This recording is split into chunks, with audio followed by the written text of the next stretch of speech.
Hi guys, tonight we're following a trail of sweetness into the deep past, to a time before labels, corkscrews, crystal glasses, and people confidently saying they taste wet limestone.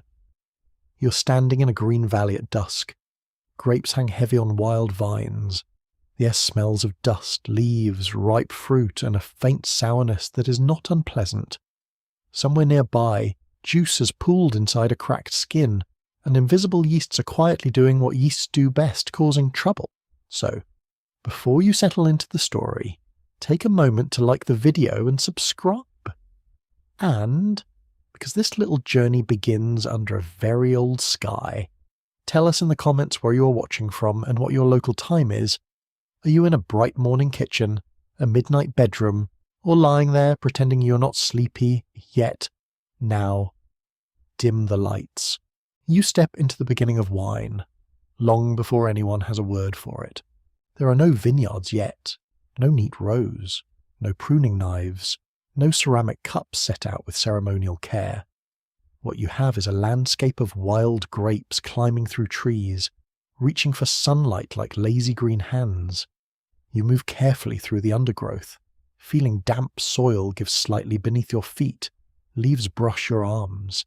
Insects hum in the warm air. Somewhere, a bird snaps at fruit and drops half of it onto the ground, where it splits open and shines darkly in the shade. This is where wine likely begins, not with a brilliant invention, but with a small accident. Grapes are almost suspiciously ready to ferment. Their skins naturally carry wild yeast, and their flesh is packed with sugar. Crush them. Leave the juice alone. And nature begins brewing without asking permission. It is one of those gifts humans discover and then immediately pretend they planned. You kneel beside a shallow hollow in stone, where rainwater, fruit, and time have made a sticky little pool. It smells sweet at first, then sharp, then oddly warm. You touch the surface with your finger, it clings. If you were one of the early humans who found this strange liquid, perhaps you would taste it cautiously. The flavour would not be like modern wine. It might be cloudy, sour, earthy, a little fizzy, alive on the tongue. Still, something in it would feel different. It would warm the throat. It would soften the edges of hunger, fear, and evening. And that, really, is where the story begins, with you noticing that some fruit does not simply rot, it transforms. The mainstream historical fact is this: the earliest strong archaeological evidence for grape wine comes from the South Caucasus, especially present-day Georgia, where traces of wine compounds have been found in large clay jars dating back thousands of years, around 6000 BCE. Imagine those vessels resting in earthen floors, their rounded bellies cool to the touch. You run your hand over the clay, still rough where fingers once shaped it. The jar is not glamorous. It is practical, heavy, quiet. Yet inside it, human beings were learning to keep a season alive after the harvest had ended. In this ancient world, wine is not yet a luxury for kings alone. It is part experiment, part food, part mystery. You see people gathering grapes in woven baskets. Their hands are stained purple. Their feet are dusty. Children hover nearby, pretending not to steal fruit. The smell of crushed skins thickens the air, sweet and buzzing with flies. Someone pours juice into a clay container. Someone else covers it loosely, perhaps with a lid, perhaps with leaves, perhaps with whatever seems sensible at the time. No one says microbiology. No one says controlled fermentation. They simply wait. Waiting is important. In a world without clocks, waiting has texture. It sounds like wind through dry grass. It smells like smoke from a nearby fire. It feels like the cooling rim of a clay vessel at night. You return days later, maybe longer, and the juice has changed. Bubbles have risen and faded. Sediment rests at the bottom. The scent is deeper now, less like fruit, more like a secret. Historians still argue whether the first wine was discovered by settled farmers, wandering foragers, or some half-settled group moving between wild vines and early village life? It is difficult to know, because wine does not leave behind neat little diary entries saying, "Today I became culturally important. What remains are traces tartaric acid in pottery, grape pips, stained jars, seeds shaped by domestication, and the patient work of archaeologists who spend their lives asking old dirt very polite questions." You walk through one of these early villages in your imagination. Houses are made of mud brick. Smoke rises from low roofs. The air carries the scent of grain, animals, ash, and fermenting fruit. People do not live easily here. Food must be gathered, grown, stored, protected. Illness is always close. Weather is not background scenery, it is power. Rain can bless you. Drought can starve you. Frost can ruin what your hands have tended for months. So when grapes become wine, they become more than a drink. They become stored sunlight. They become harvest memory. They become a way of carrying autumn into winter. Wine contains calories. It may be safer than some water. It travels, though not always gracefully. It can be shared at meals, offered to guests, poured for the dead, sipped in celebration, or used to make a hard day briefly less hard. There is a gentle irony here. Wine begins as wildness, but it encourages settlement. To care for vines, you must return. You must watch seasons. You must learn which slopes drain well, which soils hold warmth, which plants produce better fruit. Little by little, you stop seeing the vine as just another plant in the forest. You begin to choose it, protect it, shape it. You notice that some grapes are sweeter, some skins are thicker, some vines survive cold better. Without needing modern genetics, you begin the long, slow conversation called domestication. The grapevine itself is a patient creature. It does not hurry to please you. It grows in curling tendrils, climbs where it can, and sulks if conditions are wrong. You bend closer and feel the leaf between your fingers. It is thin but veined, sun-warmed, slightly rough. The fruit hangs in clusters, each grape holding water, sugar, acid, and colour. When you crush it, your palm becomes sticky. When enough of it is crushed, your village becomes interested. Here comes the quirky tidbit. Ancient wine may sometimes have been flavoured with tree resin, herbs, honey, or other additions, partly for taste and partly to help preserve it. In some places, wine was not expected to be the pure, single-grape experience that modern drinkers sometimes worship with monk-like seriousness. It could be smoky, spiced, sweetened, medicinal, and frankly a little chaotic. You might lift a cup and smell pine resin, wild thyme, honey, and the deep purple murmur of grapes. Would a modern sommelier approve? Possibly not. Would they still write 6 paragraphs about it? Almost certainly. But for you, standing in this early world, the important thing is not refinement, it is wonder. The first people who drank wine did not know yeast as a living organism.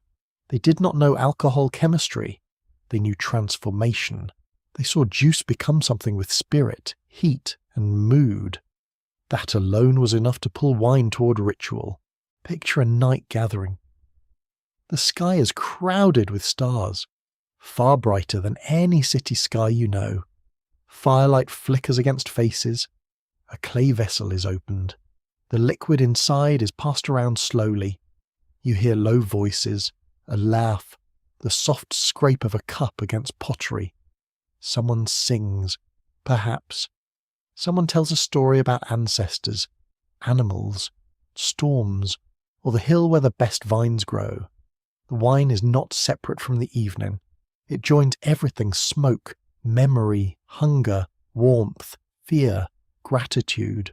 It is easy to imagine wine becoming sacred because it behaves almost like a living thing. It changes while hidden away.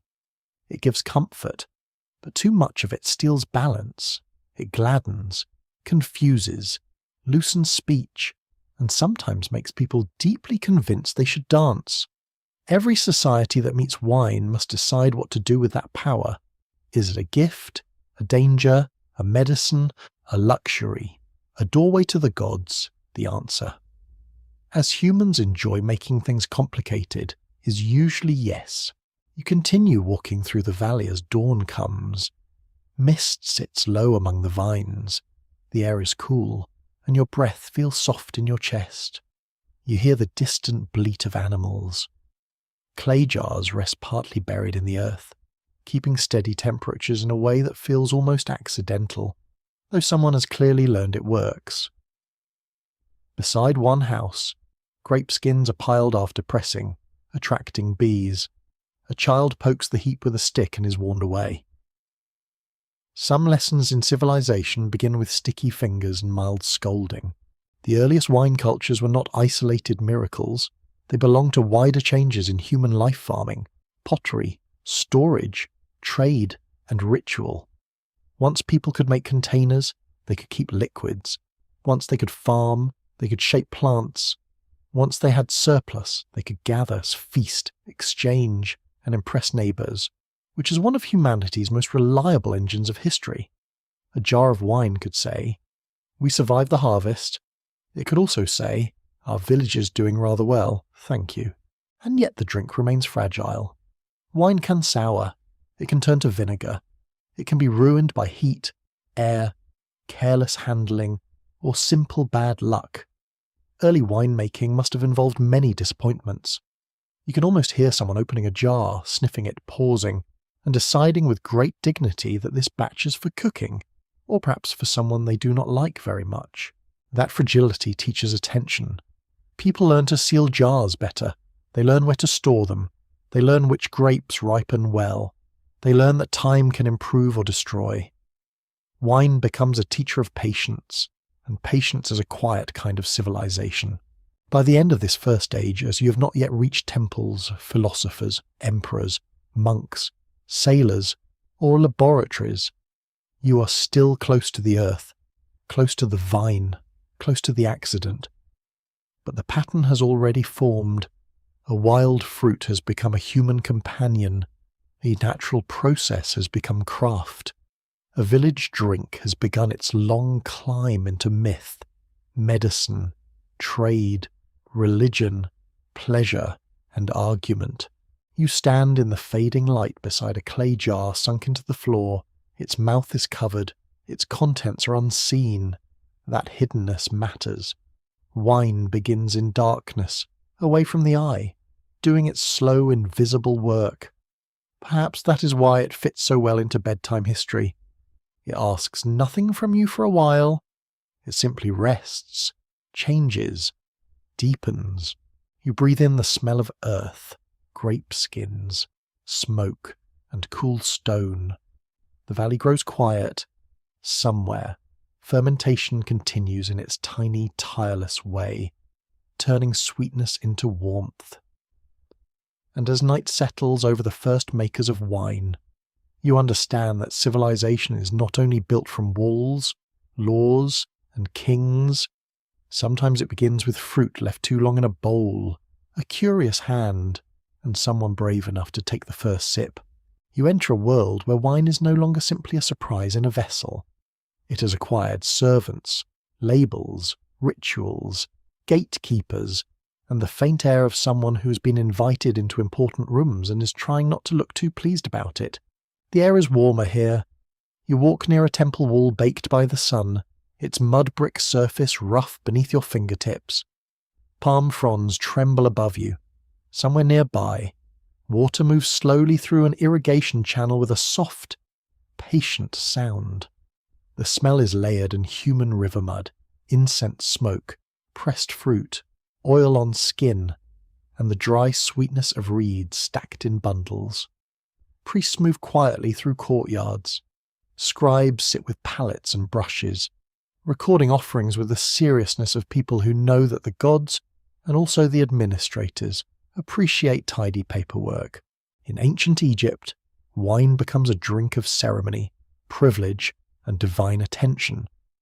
Beer is the everyday comfort of many households, thick, nourishing, and common enough to feel like part of daily breathing.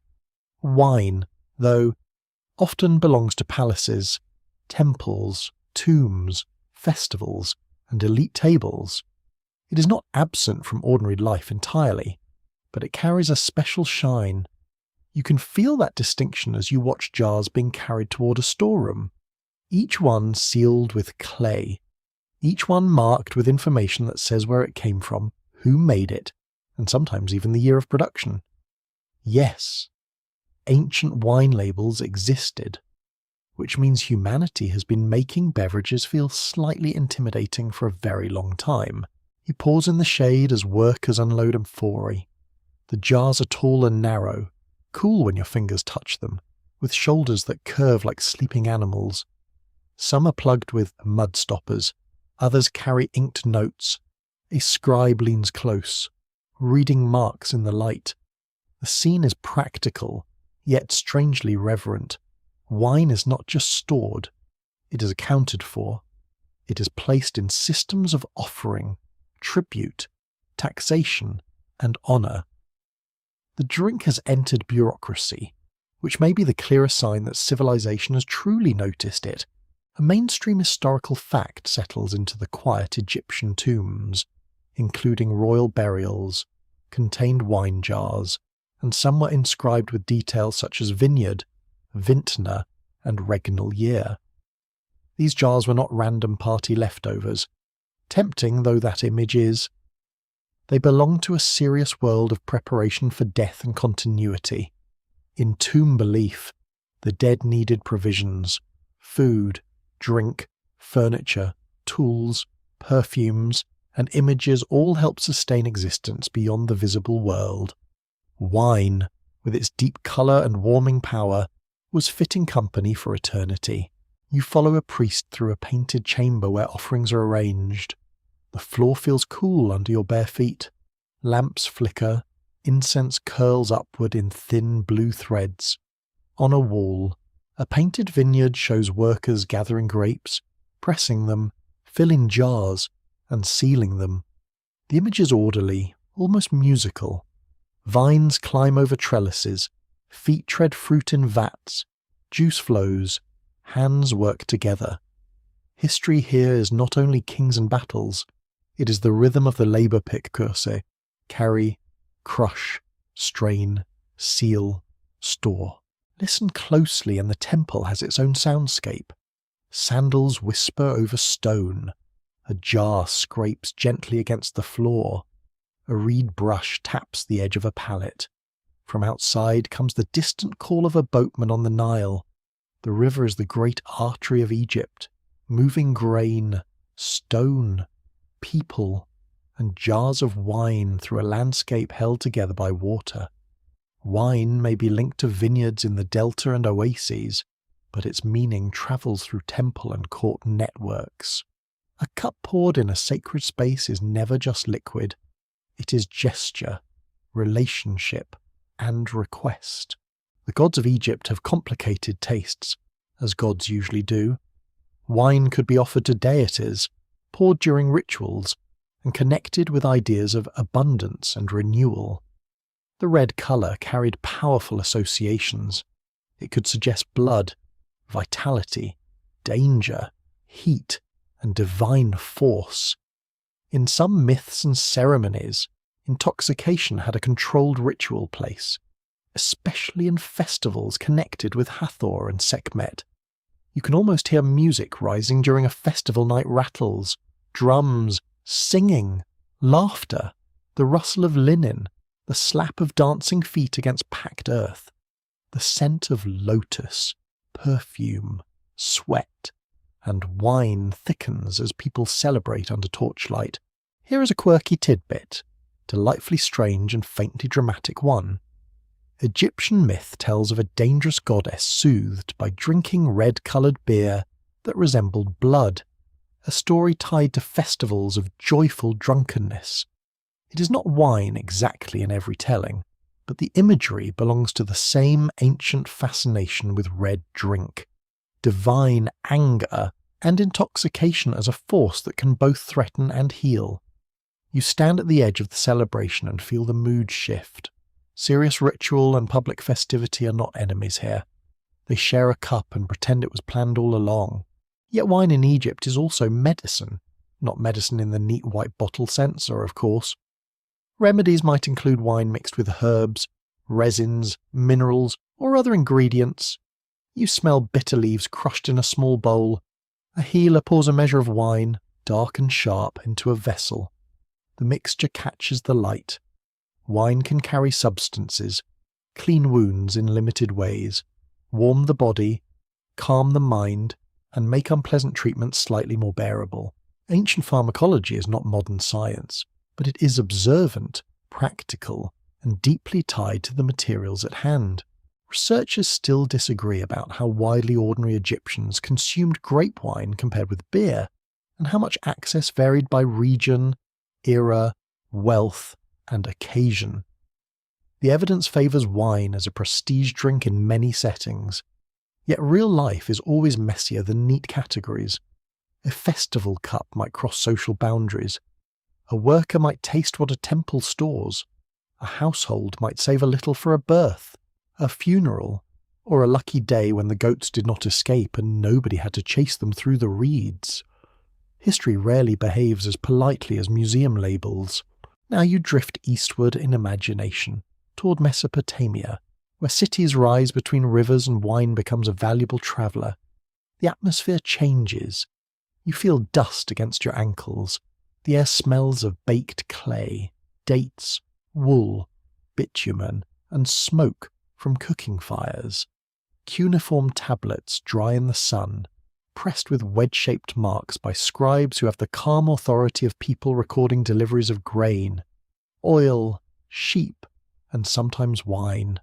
The great rivers, the Tigris and Euphrates, support cities dense with trade, temples, workshops, and arguments, probably many arguments.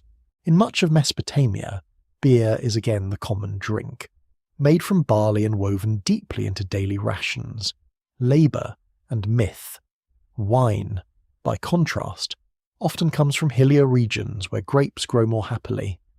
It may arrive from northern Mesopotamia, Armenia, the Zagros, or other upland zones, carried by traders, packed in skins or jars, moving along routes that are never as easy as a map makes them look. You stand near a merchant caravan and smell animals, leather, dust, and dried fruit. The wine is cargo, but also promise. It speaks of distant slopes and cooler air. In Sumerian and Akkadian worlds, wine could be connected with temples, elites, feasts, and diplomatic exchange.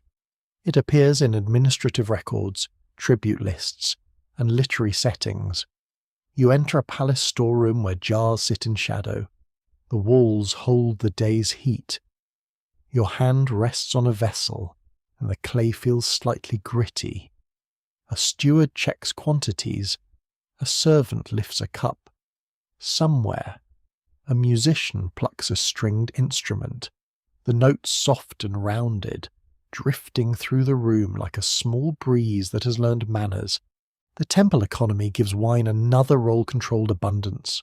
Offerings to gods and provisions for priests, kings, and workers form part of an enormous managed system. Grain, animals, textiles, oil, dates, and drink all move through sacred and administrative spaces. Wine, because it is not always locally abundant, can become a mark of reach. To possess it is to touch the mountains from the plains.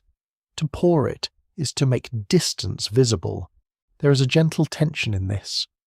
Wine belongs to pleasure, but it also belongs to power. You see a cup placed in the hand of a ruler during a feast. The rim is smooth against your lip when you imagine tasting from it, though the liquid may be stronger, sweeter, or more resinous than expected.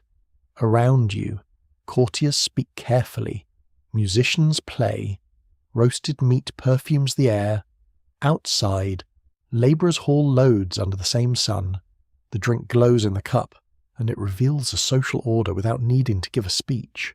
Mesopotamian literature also gives alcohol a mythic presence.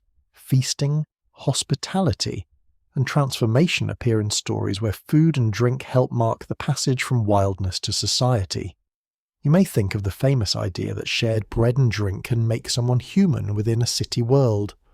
Wine is not always the main beverage in these texts, but the larger pattern matters. To drink together is to belong, to pour for a guest is to recognise them, to refuse a cup can be a message. Ancient hospitality has rules, and unlike modern group chats, people generally know when they are being ignored. The temple courtyard grows quiet as evening settles. A last streak of gold rests on the upper walls.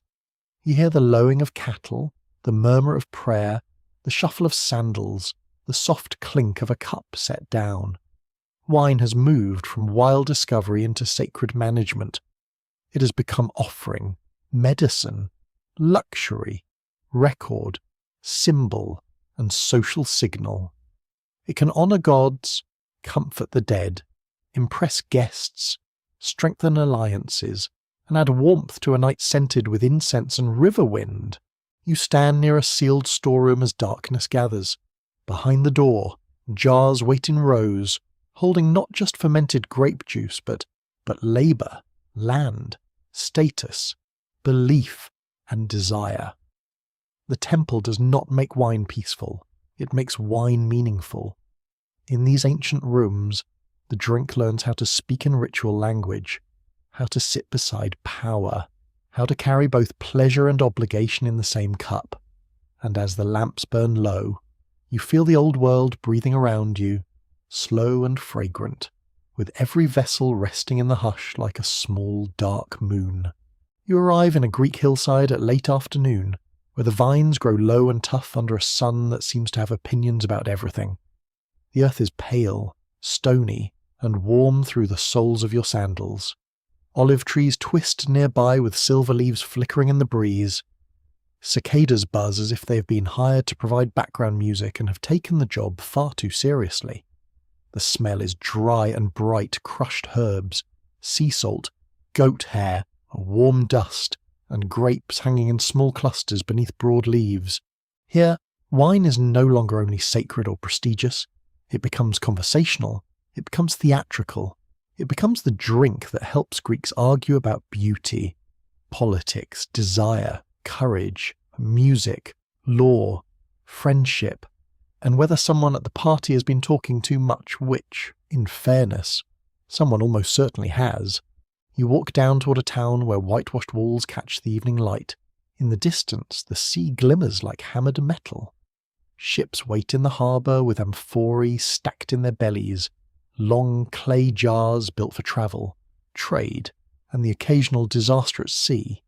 Greek merchants carry wine across the Mediterranean, not as a minor item tucked behind the olives, but as one of the great goods of exchange, along with pottery, oil, grain, and ideas. Wine moves from shore to shore, helping connect islands, colonies, and cities into a shared world of taste and habit. A mainstream historical fact rests quietly at the centre of this world. Ancient Greeks usually mixed wine with water before drinking it. The mixture was prepared in a large vessel called a crater, and drinking wine undiluted was often treated as uncivilized, dangerous, or foreign. You can almost feel the social pressure in the room. Take your wine straight, and someone in a hymation may raise an eyebrow so sharp it could cut cheese. The evening cools. You enter a house where lamps are being lit. Their flames tremble in shallow clay bowls, sending a golden softness across painted walls. The floor feels smooth and cool beneath your feet.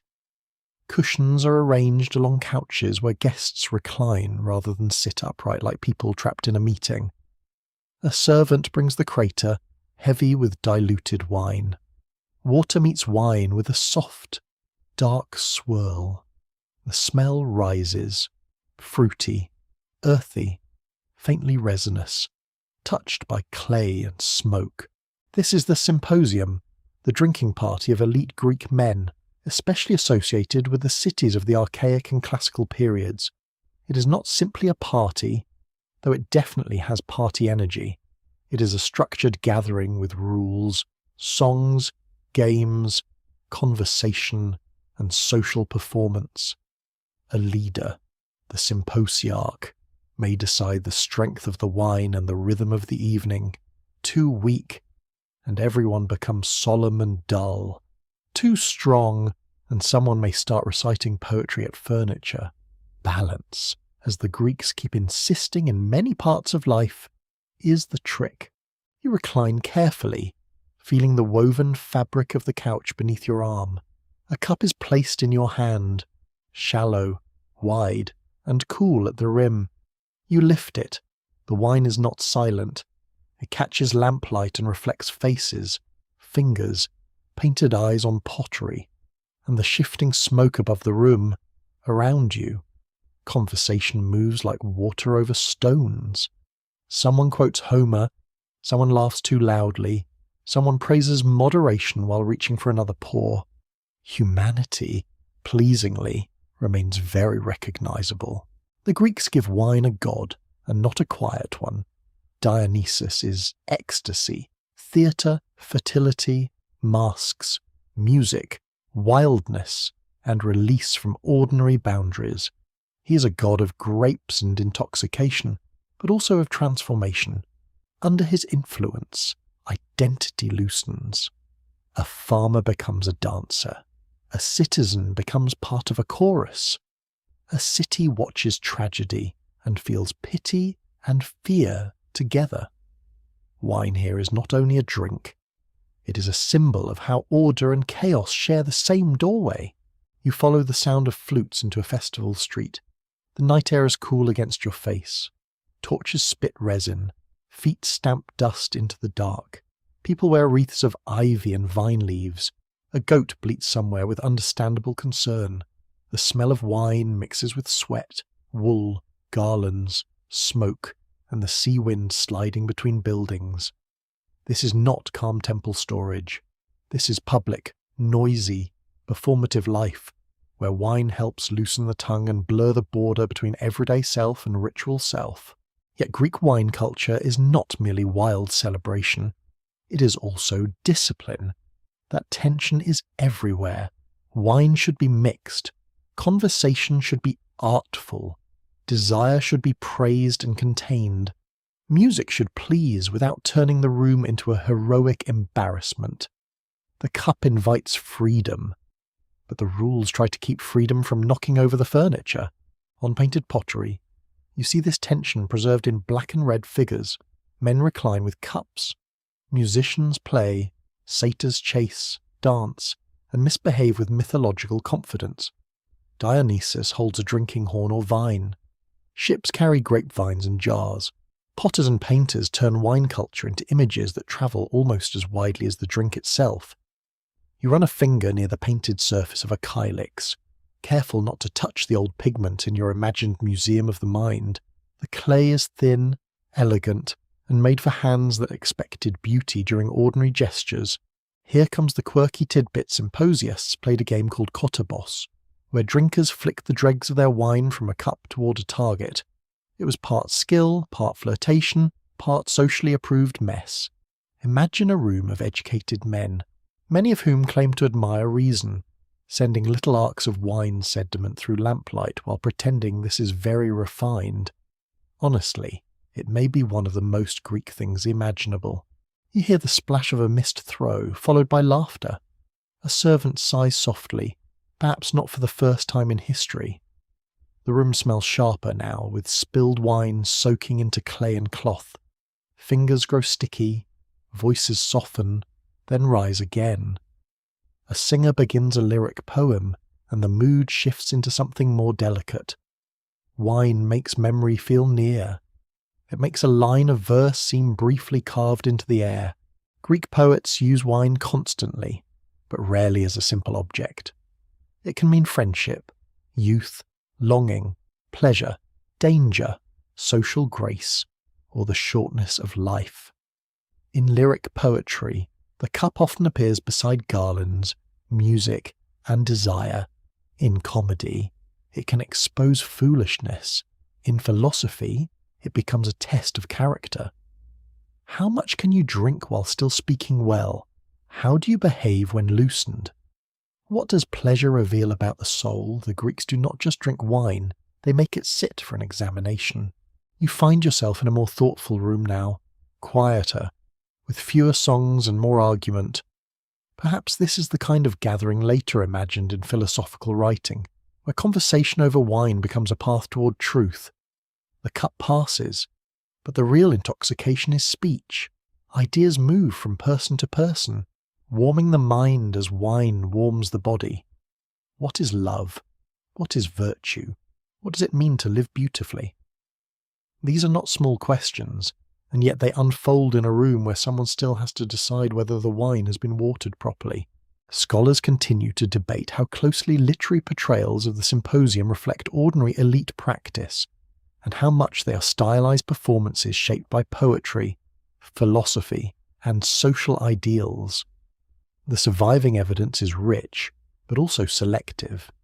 It favors male citizens, wealthy households, and written voices that had power. Women appear as entertainers, servants, poets, mythic figures, and in some settings as drinkers. But their real experiences are harder to reconstruct. The cup shines brightly, but it does not illuminate everyone equally. You leave the house and move through the streets. Outside, the city breathes differently. Bakers rake coals, donkeys shift in their sleep. A watchman's steps echo against stone.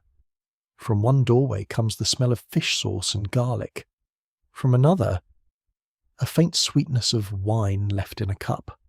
The symposium may belong to elite interiors, but wine itself flows through many levels of Greek life. Farmers tend vines, potters make amphorae, sailors haul cargo, traders negotiate prices, colonists plant cuttings in new soil, craftsmen drink modestly at meals, festivals draw communities into shared celebration. On the hillside again, you see why the vine fits this landscape. Grain can struggle on rocky slopes, but vines can send roots deep, gripping poor soils and turning hardship into fruit. The plant feels almost philosophical, as if it has learned austerity and decided to produce pleasure anyway. You touch the bark of an old vine. It is twisted, dry, and rough as knotted rope. The leaves move in the evening breeze with a papery whisper. Below, the sea road glows under moonlight, linking vineyard, harbour, cup, and song. Wine also shapes Greek identity through contrast. Greeks describe some outsiders as drinking differently, too heavily, or without proper dilution. Such claims are often exaggerated, more about self-definition than careful anthropology. By saying, we mix, we measure, we converse, Greeks define civilization as self-control wrapped around pleasure. Of course, this is the ideal version. Being real parties, may have wandered from moderation with impressive speed. Still, the ideal matters. The Greek cup teaches that wine can be social intelligence. It asks you to share, to speak, to listen, to pace yourself, to notice mood and measure. It can make a feast graceful or ridiculous. It can open a poem, seal a friendship, honour a god, launch a trade route, or reveal that your friend's singing voice is not, in fact, a gift from Apollo. Night deepens over the vineyard, the cicadas quiet, replaced by the soft chirp of crickets and the faint rush of waves far below. Somewhere in town, a last cup is poured from a painted jug. The liquid falls with a low, rounded sound. In that sound, you hear a new stage in wine's long human life. It has become not only offering or luxury, but conversation itself, a way for people to gather around pleasure and ask what kind of beings they want to be. You stand beneath a sky of bright Greek stars, feeling stone warmth fade under your feet. The air smells of thyme, dust, and distant smoke. In the dark rows of vines, grapes hold the day's heat a little longer, storing sun for future cups. And in the quiet between songs, You sense why this drink mattered so deeply here. Wine gave the Greeks a mirror. Sometimes it showed wisdom, sometimes vanity, sometimes joy wearing ivy leaves and laughing at its own joke. You walk onto a Roman road just as morning spreads pale gold across the stones. The surface beneath your sandals is hard, uneven, and cool from the night. Wheels have grooved the paving. Hooves strike in a steady rhythm. A mule snorts beside a cart loaded with amphorae. Each clay vessel packed in straw and tied down with ropes that creak as the road bends downhill. Dust rises slowly, carrying the smells of leather, sweat, olive oil, damp wool, and wine sealed inside clay.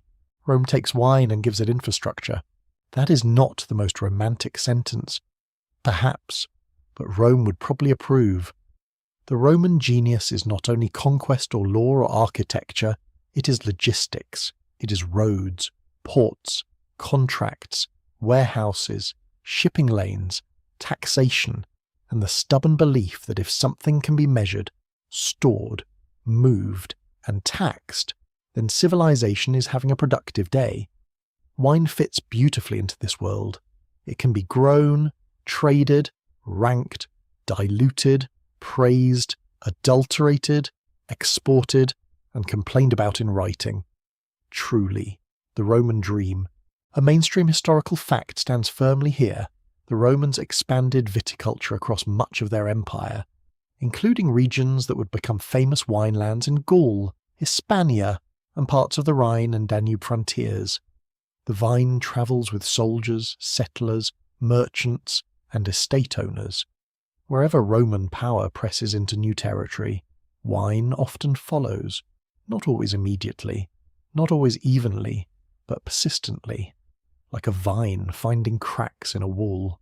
You pass a milestone beside the road. Its carved letters are worn by weather and touch.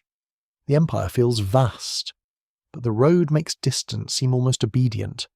A cart of wine can move from an inland estate to a river port, then to a coastal warehouse, then onto a ship crossing the Mediterranean, where jars are stacked in careful layers inside the hull.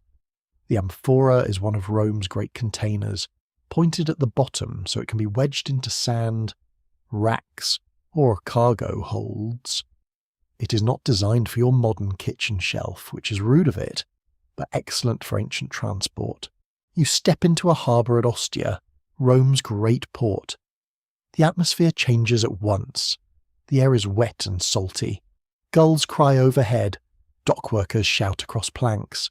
Ropes slap against masts. You smell tar, fish, seaweed, sweat, smoke, and the sour sweetness of spilled wine drying on wood. Amphorae arrive stamped, marked, counted, shifted, and stacked. Some contain wine from Italy. Some come from Spain, Gaul, Greece, North Africa, and the Eastern Mediterranean. Rome drinks the empire, and the empire learns to drink Rome. In the city itself, wine is everywhere, though not always in the polished form imagined by marble statues and poetry. You enter a crowded street where apartment buildings rise above shops. Laundry hangs from windows. A baker pulls loaves from an oven. A public fountain splashes into a stone basin. Nearby, a thermopolium, a small food shop, opens onto the street. Its counter holds jars sunk into stone. The smell of hot lentils, onions, oil, and cheap wine fills the air. Someone laughs with a mouthful of bread. Someone complains about prices. Someone else is already too cheerful for this hour. Wine in Rome crosses class boundaries, but quality divides people sharply. The wealthy can seek famous vintages from prized estates, especially names like Falernian, Cecuban, and Setian, praised by writers and poured at elite banquets. Ordinary people drink simpler wines, sometimes young, harsh, diluted, spiced, or made more tolerable with additives. Soldiers and labourers may drink posca, a sour mixture of vinegar or poor wine diluted with water. It sounds austere, but it can be refreshing, safer than uncertain water, and very Roman in its refusal to care about your delicate preferences. You lift a rough cup in a tavern. The rim feels chipped beneath your thumb. The wine inside is thin, tart, and watered, with a smell that suggests grapes had a difficult life and chose bitterness as a coping strategy. Still, it warms you. Around you, dice click on a table. A dog sleeps near the doorway. Coins scrape against wood. The tavern keeper wipes the counter with a cloth that has seen things and chosen silence. This is not a palace banquet. It is street-level Rome, where wine belongs to talk, hunger, fatigue, gossip, and the small reliefs of survival. Now you enter a villa estate in the countryside. The sound softens. Bees move among herbs. Wind stirs cypress trees. The soil smells dry, mineral and faintly grassy. Rows of vines stretch along a slope, trained and pruned with careful attention. Farm workers tie shoots, clear weeds, mend baskets, and watch the weather with the seriousness of people whose income depends on clouds behaving politely. The sun warms the back of your neck. Grape leaves brush your wrist, slightly rough, alive with dust and light. Roman agricultural writers discuss vine training, soil, pruning, grafting, harvest timing, presses, and storage. They do not speak with one voice, but they reveal a culture intensely interested in making land profitable. Wine is not merely pleasure. It is estate management. It is investment. It is status made liquid. A senator may not always admit to being involved in grubby commerce, because aristocratic dignity enjoys pretending money appears by magic. But vineyards are a respectable way to turn land into wealth. You follow the harvest into a press room and the floor is sticky beneath your feet. Grapes are piled in baskets. Workers tread fruit in vats, their legs stained purple. The air is thick with sugar, skins, sweat, and the sharp start of fermentation. A wooden press groans as beams tighten, squeezing juice from crushed grapes. The sound is slow and muscular. Liquid runs into channels and collects in basins. Hands move quickly. Flies gather. Someone sings a work song under their breath. Low and repetitive. More rhythm than melody. The wine may be stored in large clay vessels called dolia, sometimes buried partly in the floor to steady temperature. You touch the rim of one and feel cool clay against your palm. In some places, wine is aged in amphorae sealed with pitch or resin. Barrels, associated especially with Celtic regions, become increasingly important in parts of the Roman world, particularly for transport over land and river. Rome adopts what works. It has many flaws, and humility is not always among them. But practical borrowing is one of its talents. Here comes the quirky tidbit Roman recipes and habits could make wine startlingly strange to modern taste. Some wines were flavoured with seawater, herbs, resin, honey, or boiled grape syrup. A sweet concentrate called defrutum or sapa might be added for flavour and preservation. You may imagine a proud host offering you a cup that tastes smoky, salty, sweet, herbal, and vaguely medicinal, while expecting admiration. Naturally, you nod thoughtfully, because survival at dinner parties is also a historical skill. A grand Roman banquet has a different atmosphere from the tavern. You recline in a dining room with painted walls and mosaic floors cool beneath the couch. Lamps burn with perfumed oil. Servants move quietly, pouring wine through strainers, mixing it with water, offering cups in polished metal or fine pottery. The room smells of roasted meats, pepper, garum, roses, wool cushions, and expensive confidence. Guests quote poetry, trade favours, flatter the host, and evaluate the wine. Conversation is an art, a weapon, and occasionally a nap hazard. Romans often drink wine diluted with water, and the way it is mixed can signal refinement. Hot water, cold water, snow-chilled water for the very wealthy. All can change the experience. The elite love distinction.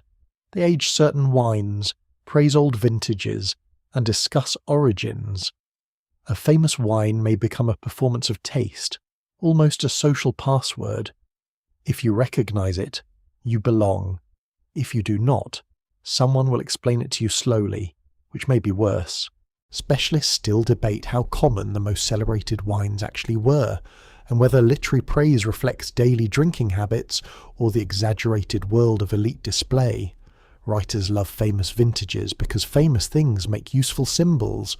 Archaeology gives amphorae, production sites, residues, shipwreck cargoes, and trade patterns, but it cannot always tell you exactly how an ordinary cup tasted on an ordinary evening. The empire leaves mountains of clues and still keeps its flavours partly hidden. Wine also travels with the army. You stand near a frontier camp where smoke rises into a cold sky. The air smells of wet earth, iron, horse sweat, and boiled grain. Soldiers repair gear, sharpen tools, and joke in several accents. The empire is not one uniform culture, but a restless mixture of peoples under Roman command. Wine rations, local purchases, and taverns near forts become part of military life. A cup shared beside a ditch in Gaul or along the Danube can feel like a thread tying distant places to Rome. Yet the vine also changes the provinces. In Gaul, local elites adopt Roman dining habits, import wine, then increasingly produce their own. Amphorae and later barrels move along rivers. Villas appear, towns grow, local tastes blend with imperial fashion. Wine becomes a tool of Romanization, although that word can sound too tidy. People do not simply become Roman as if changing sandals. They select, adapt, resist, imitate, and reshape. A local cup may hold Roman habits, native pride, market ambition, and practical thirst all at once. You stand in a provincial vineyard at dusk. The soil is darker here. The air is cooler. A river moves nearby with a soft brown shine. Workers speak in languages and accents that do not belong neatly to one identity. A Roman-style press stands near a local farmhouse. A merchant marks containers for transport. The vine has become political without needing a speech. It alters land use, labour, trade, taste, and status. It makes empire visible in fields. Rome also understands wine as moral trouble. Writers praise moderation and warn against excess. They mock drunkards, scold women in some periods for drinking, and use wine as a symbol of luxury, decline, freedom, or corruption, depending on what argument they are trying to win. Laws and customs around women's drinking, especially in older Roman tradition, are difficult to untangle from legend and moral storytelling. The cup becomes a place where anxieties gather: class, gender, discipline, wealth, foreign influence, and the fear that pleasure may loosen the old virtues. As night settles over the city, you climb to a terrace and look out at rooftops, smoke, temples, markets, baths, and dark lines of aqueducts. Somewhere below, a rich man opens a prized amphora. Somewhere else, a labourer drinks watered sour wine with bread. At the port, cargo waits under guard. In the countryside, grapes ripen under moonlight. Along the frontiers, soldiers warm their hands around cups. Wine has become part of the Roman system, not as decoration, but as circulation. You feel the stone parapet beneath your hand, still holding the day's heat. The city hums in layers, cartwheels, distant voices, dogs barking, water running in channels, a cup set down on a table. Rome bottles nothing in the modern sense. Not yet. But it contains wine within an imperial machine of roads, ships, farms, laws, taxes, and appetite. The drink moves because Rome moves. It spreads because power builds paths for it. And in each cup, whether fine or rough, sweet or sour, famous or forgettable, you taste the strange arrangement of empire soil turned into crop, crop turned into drink, drink turned into wealth, wealth turned into status, status turned into memory. The night air cools. A final wagon rattles over the stones. Somewhere inside a clay jar, wine rests in darkness, carrying the weight of the roads, hands, harvests, and Rome's enormous hunger for the world, you step through a monastery gate in the soft grey light of early morning, and the world seems to lower its voice. The stones beneath your feet are damp with night air. A bell rings slowly from a square tower, each note spreading across fields, roofs, gardens, and vineyard slopes like ripples on dark water. Somewhere, a rooster offers its opinion with unnecessary confidence. Smoke rises from a kitchen chimney. The air smells of wet wool, beeswax, cold ashes, bread dough, and crushed leaves.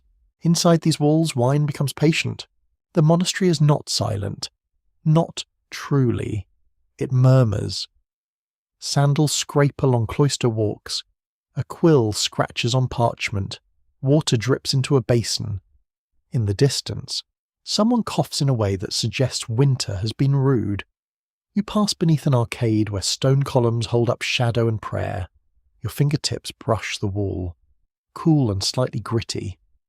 Beyond the cloister, the vineyard waits on a slope, its rows uneven but lovingly kept, each vine trimmed down to a knotty shape that looks half asleep.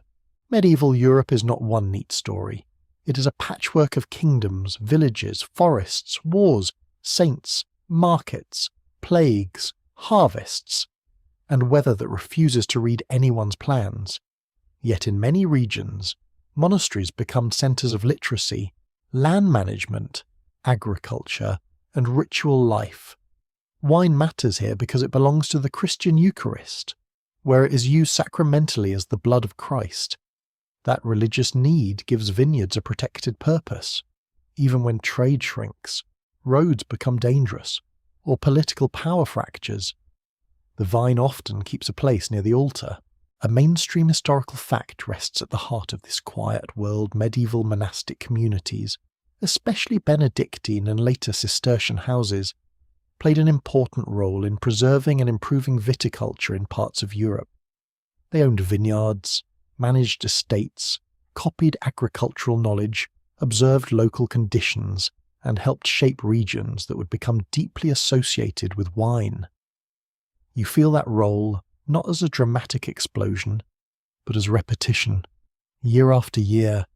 Prune, tie, hoe, pray, harvest, press, store, repeat.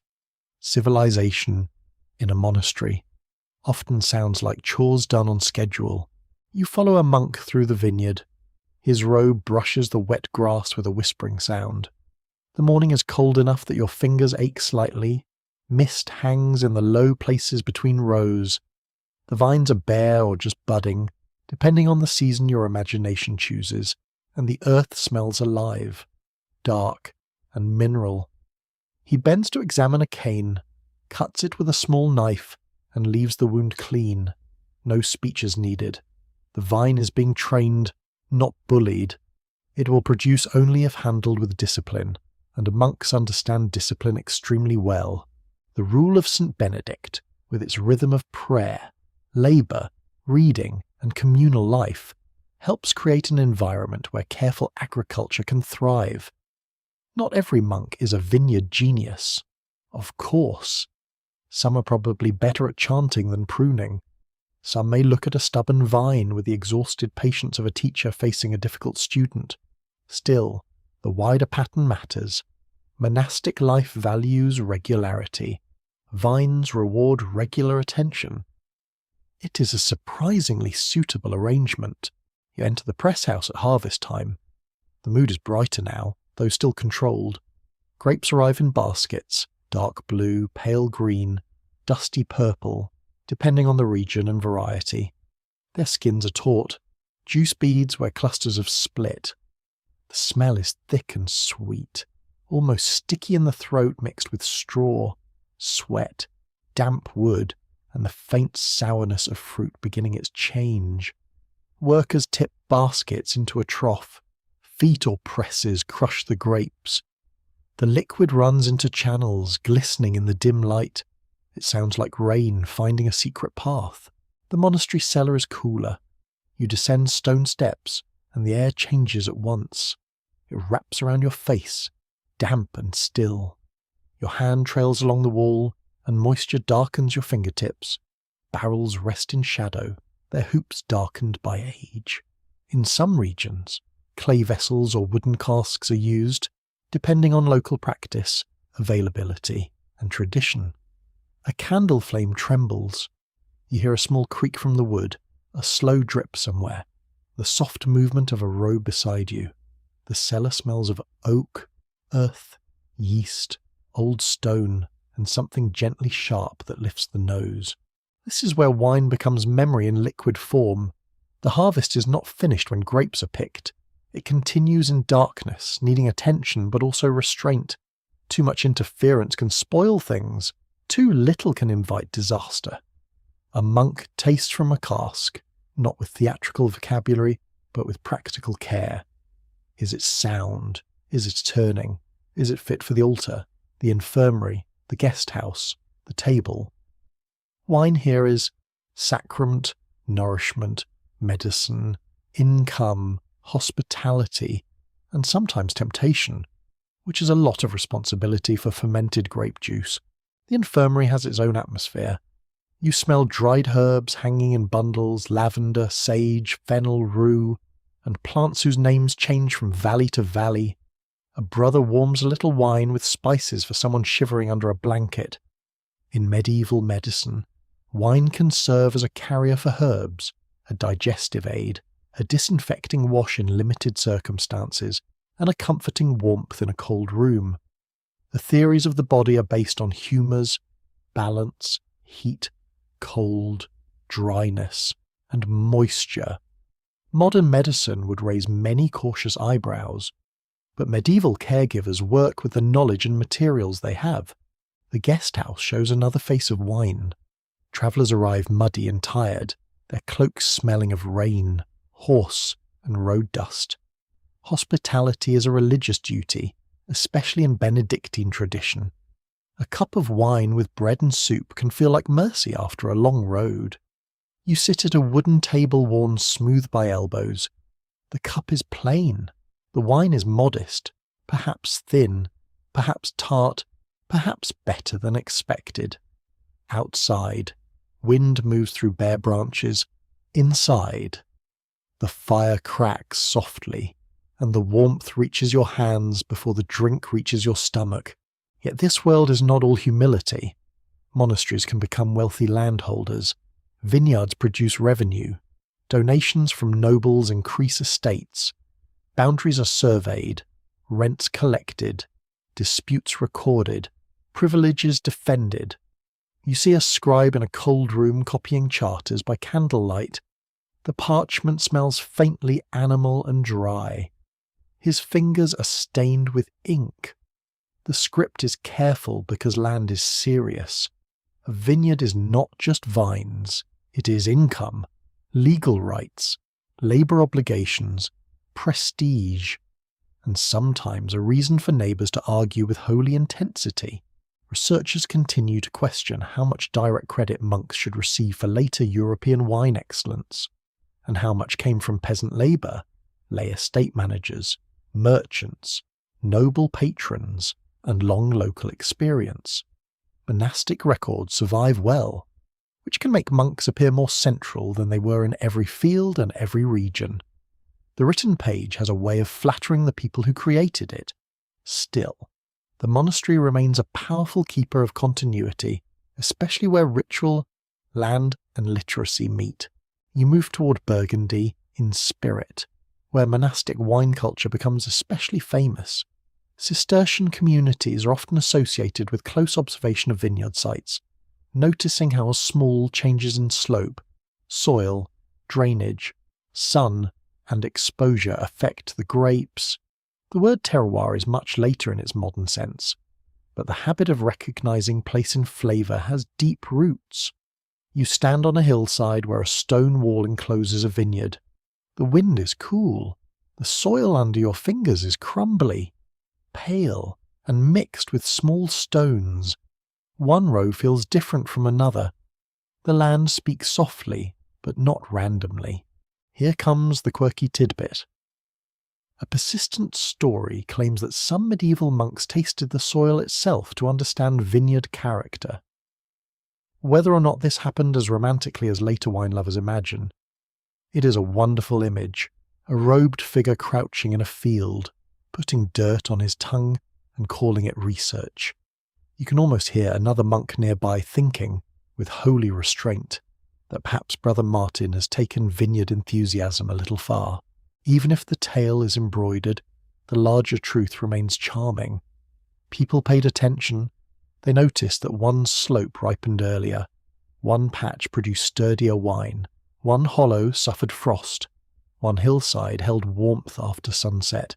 Such observations accumulated slowly, not in a single revelation, but in generations of hands and eyes. Medieval wine knowledge is a kind of braided rope monastic record. Peasant experience, noble demand, market pressure, climate, accident, and taste all twisted together.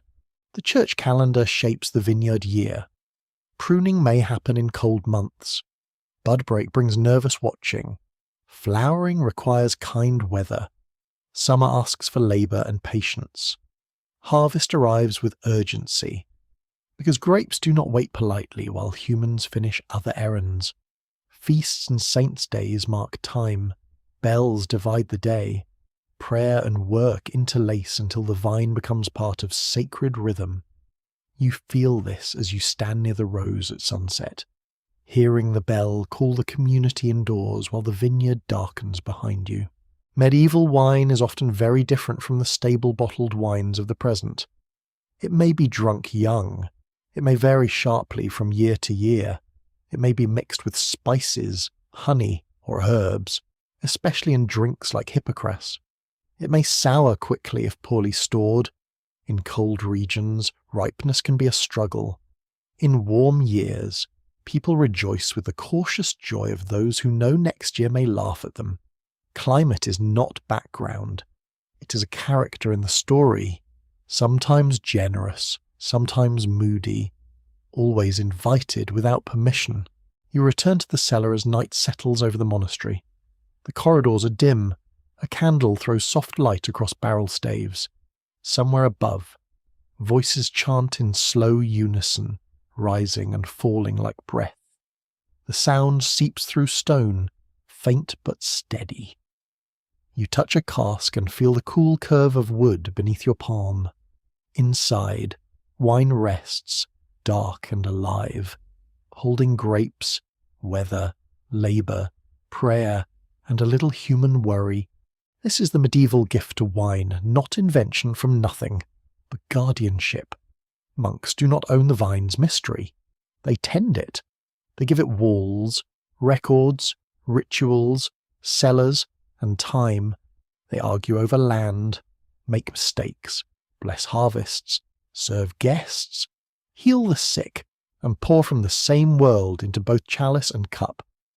In the hush of the cloister, wine learns endurance. It becomes slower, more observed, more rooted in place. The bell rings again, low and round in the dark, and the vineyard outside stands under the stars, quiet as folded hands. You walk into a market where the morning is already warm, and the air seems woven from spice, dust, animal breath, and sunlight. Cloth awnings ripple overhead. Brass trays catch bright flashes of light. A donkey flicks its ears beside sacks of grain. Somewhere a seller calls out the price of figs. Another praises dates as if they personally rescued civilization. And a water carrier moves through the crowd with cups clinking softly against his belt. The city around you belongs to the wide medieval Islamic world, though no single street can contain all of it. It could be Baghdad, Damascus, Cordoba, Cairo, Shiraz, or a caravan town between larger dreams. Arabic mingles with Persian, Greek, Syriac, Berber, Hebrew, Turkic, and languages carried by merchants whose shoes have known too many roads. You feel the press of bodies, the brush of linen sleeves, the grit of dust on your lips, the smell of cardamom, roasting meat, ink, leather, and rosewater floats above the market like an invisible ceiling. Wine is present here, but never simple. A mainstream historical fact settles beneath the noise. Islamic law generally prohibits the drinking of intoxicants, including wine.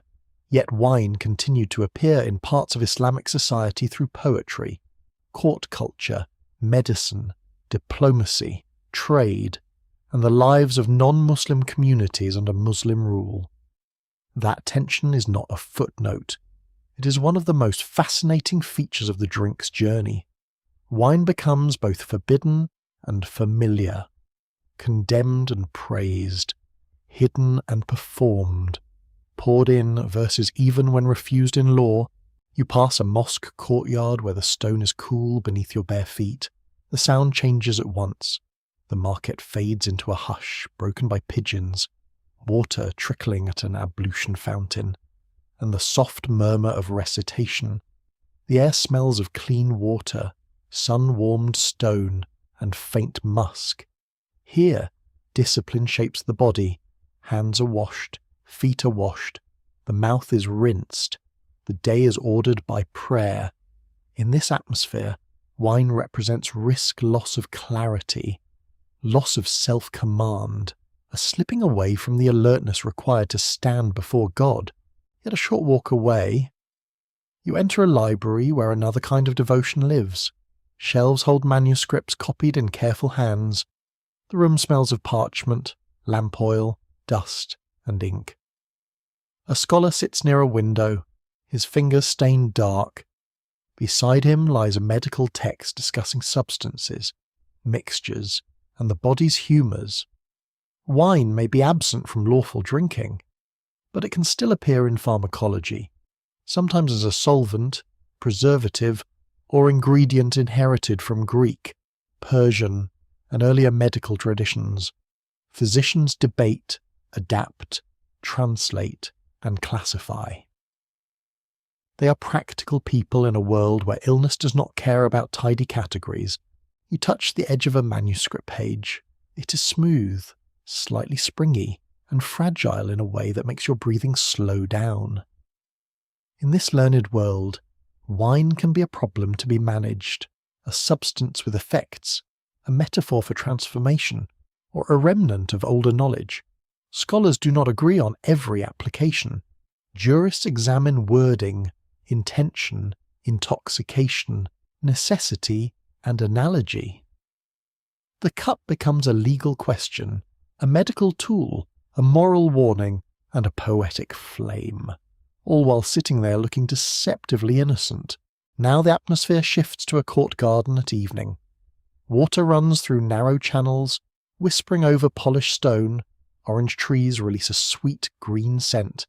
Roses lean over pathways. Lanterns glow behind carved screens. You feel silk cushions under your hand, cool at first, then warming to your skin. Musicians tune lutes in the corner, one string at a time. The sound is soft, intimate, almost private. A poet stands before a ruler and begins to recite. In Arabic and Persian poetry, wine becomes astonishingly rich. Sometimes it is literal, a courtly drink in a palace setting.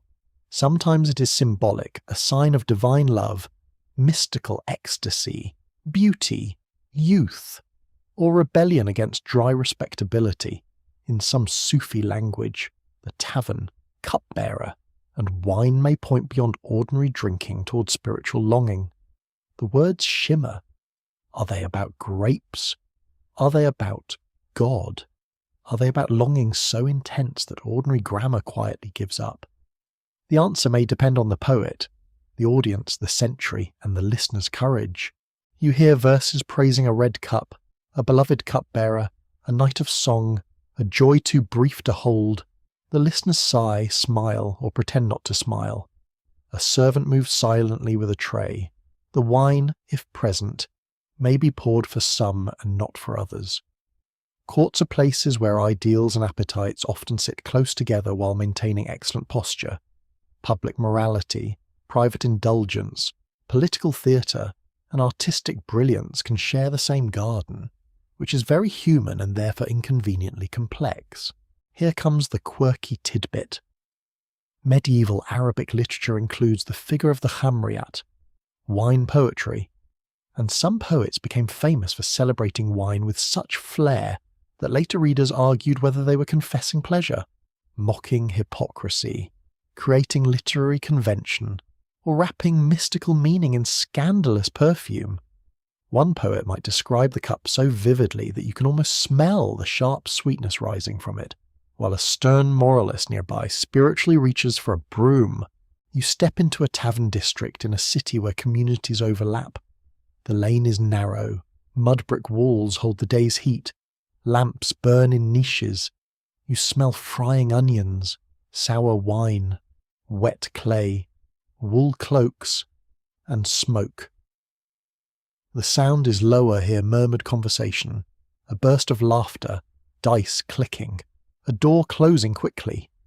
In many Islamic cities, non-Muslim groups such as Christians, Jews, and others could produce or consume wine under varying restrictions, taxes, and social conditions. Rules differed by time and place. Practice differed even more, because law enters the street and immediately meets human creativity. A Christian vintner checks a jar in a courtyard. His hands are rough and stained. Grapes may come from hills beyond the city, from monastery lands, from village vineyards, from estates with tangled histories.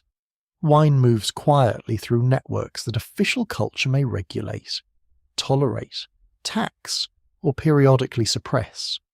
One governor may look away, another may crack down.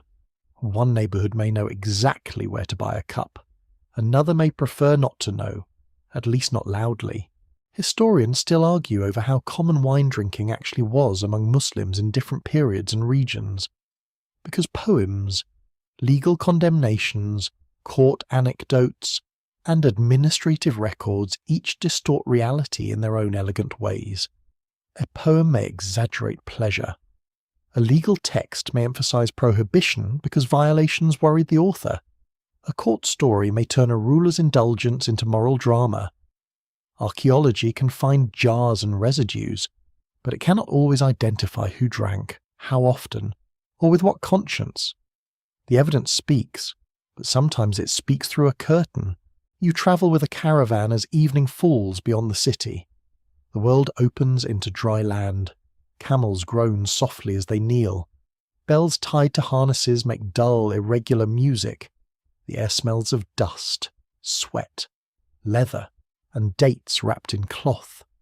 At a roadside stop, merchants share stories beneath a sky filled with stars. Some carry textiles, spices, glassware, books, medicines, metals, and perhaps wine intended for communities or courts where it can be sold.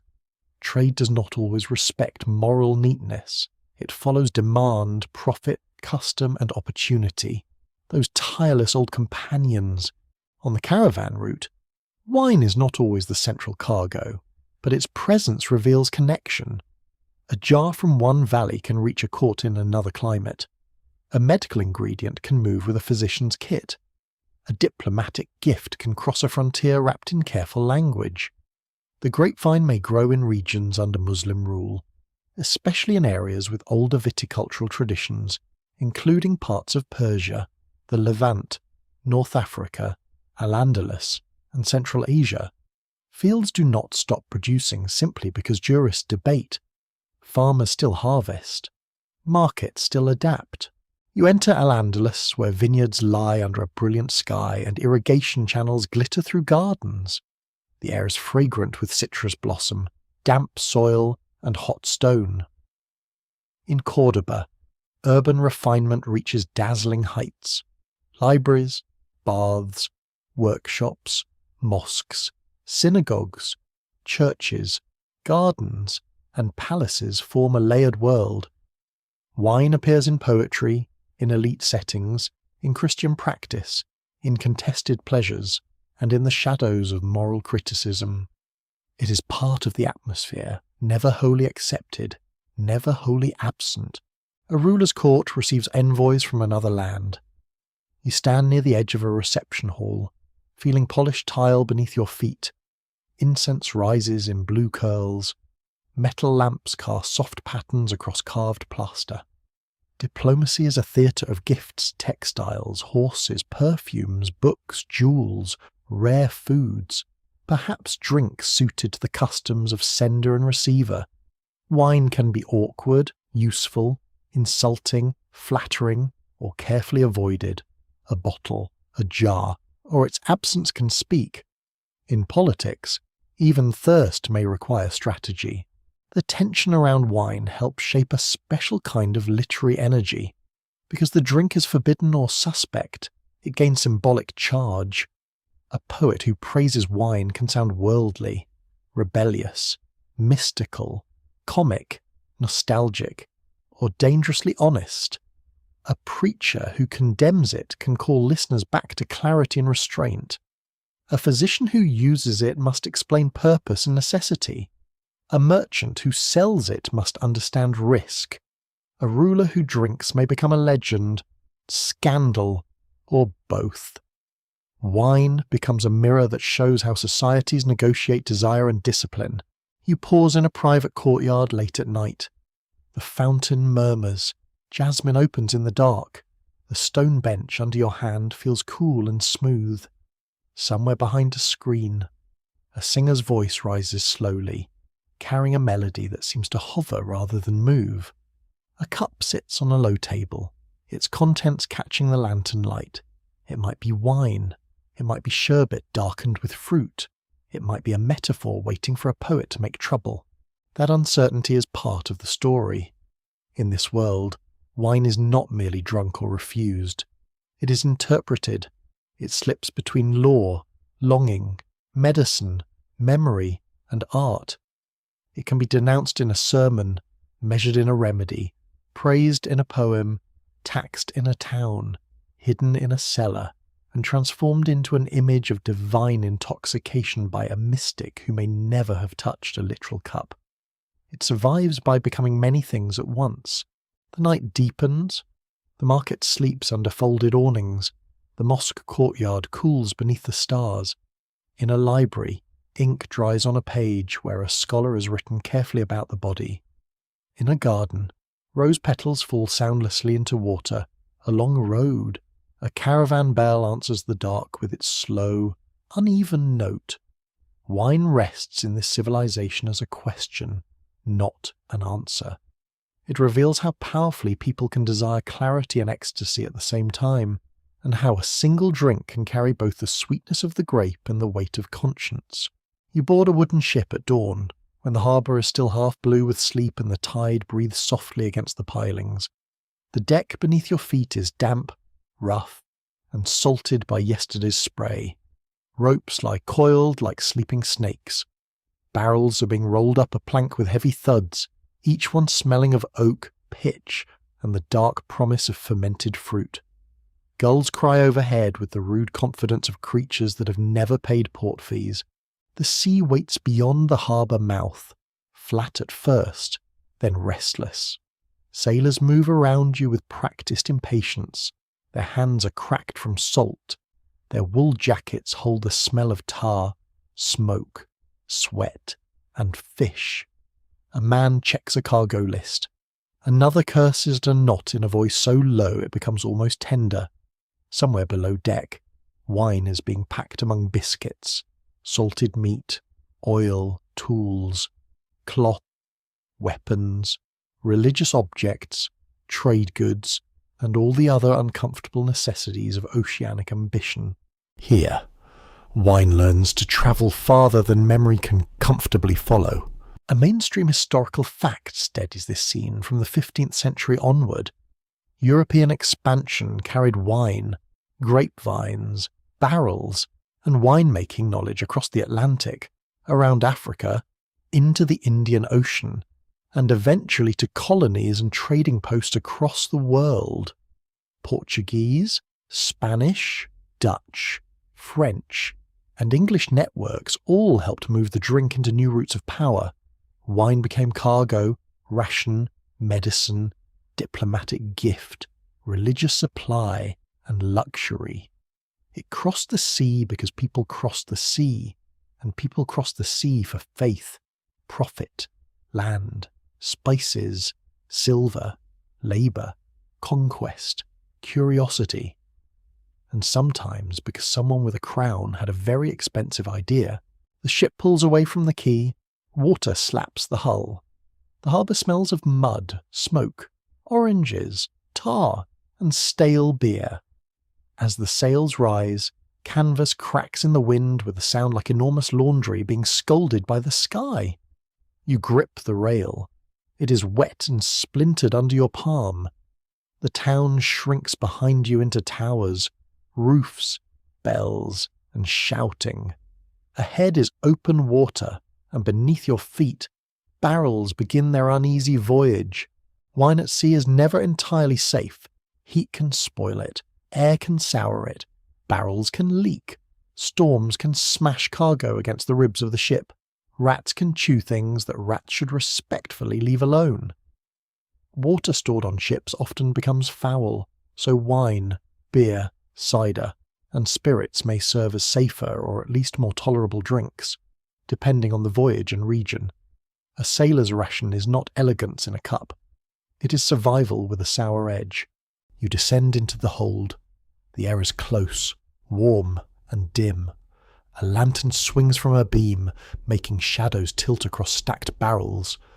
The smell is thick oak, vinegar, bilge water, damp rope, mould, salt, and the faint sweetness of wine seeping from a small crack. The ship groans around you. Each plank seems to have its own complaint. You touch a barrel hoop and feel iron chilled by the dark. The wood sweats slightly. Here, wine is no longer a peaceful cellar creature.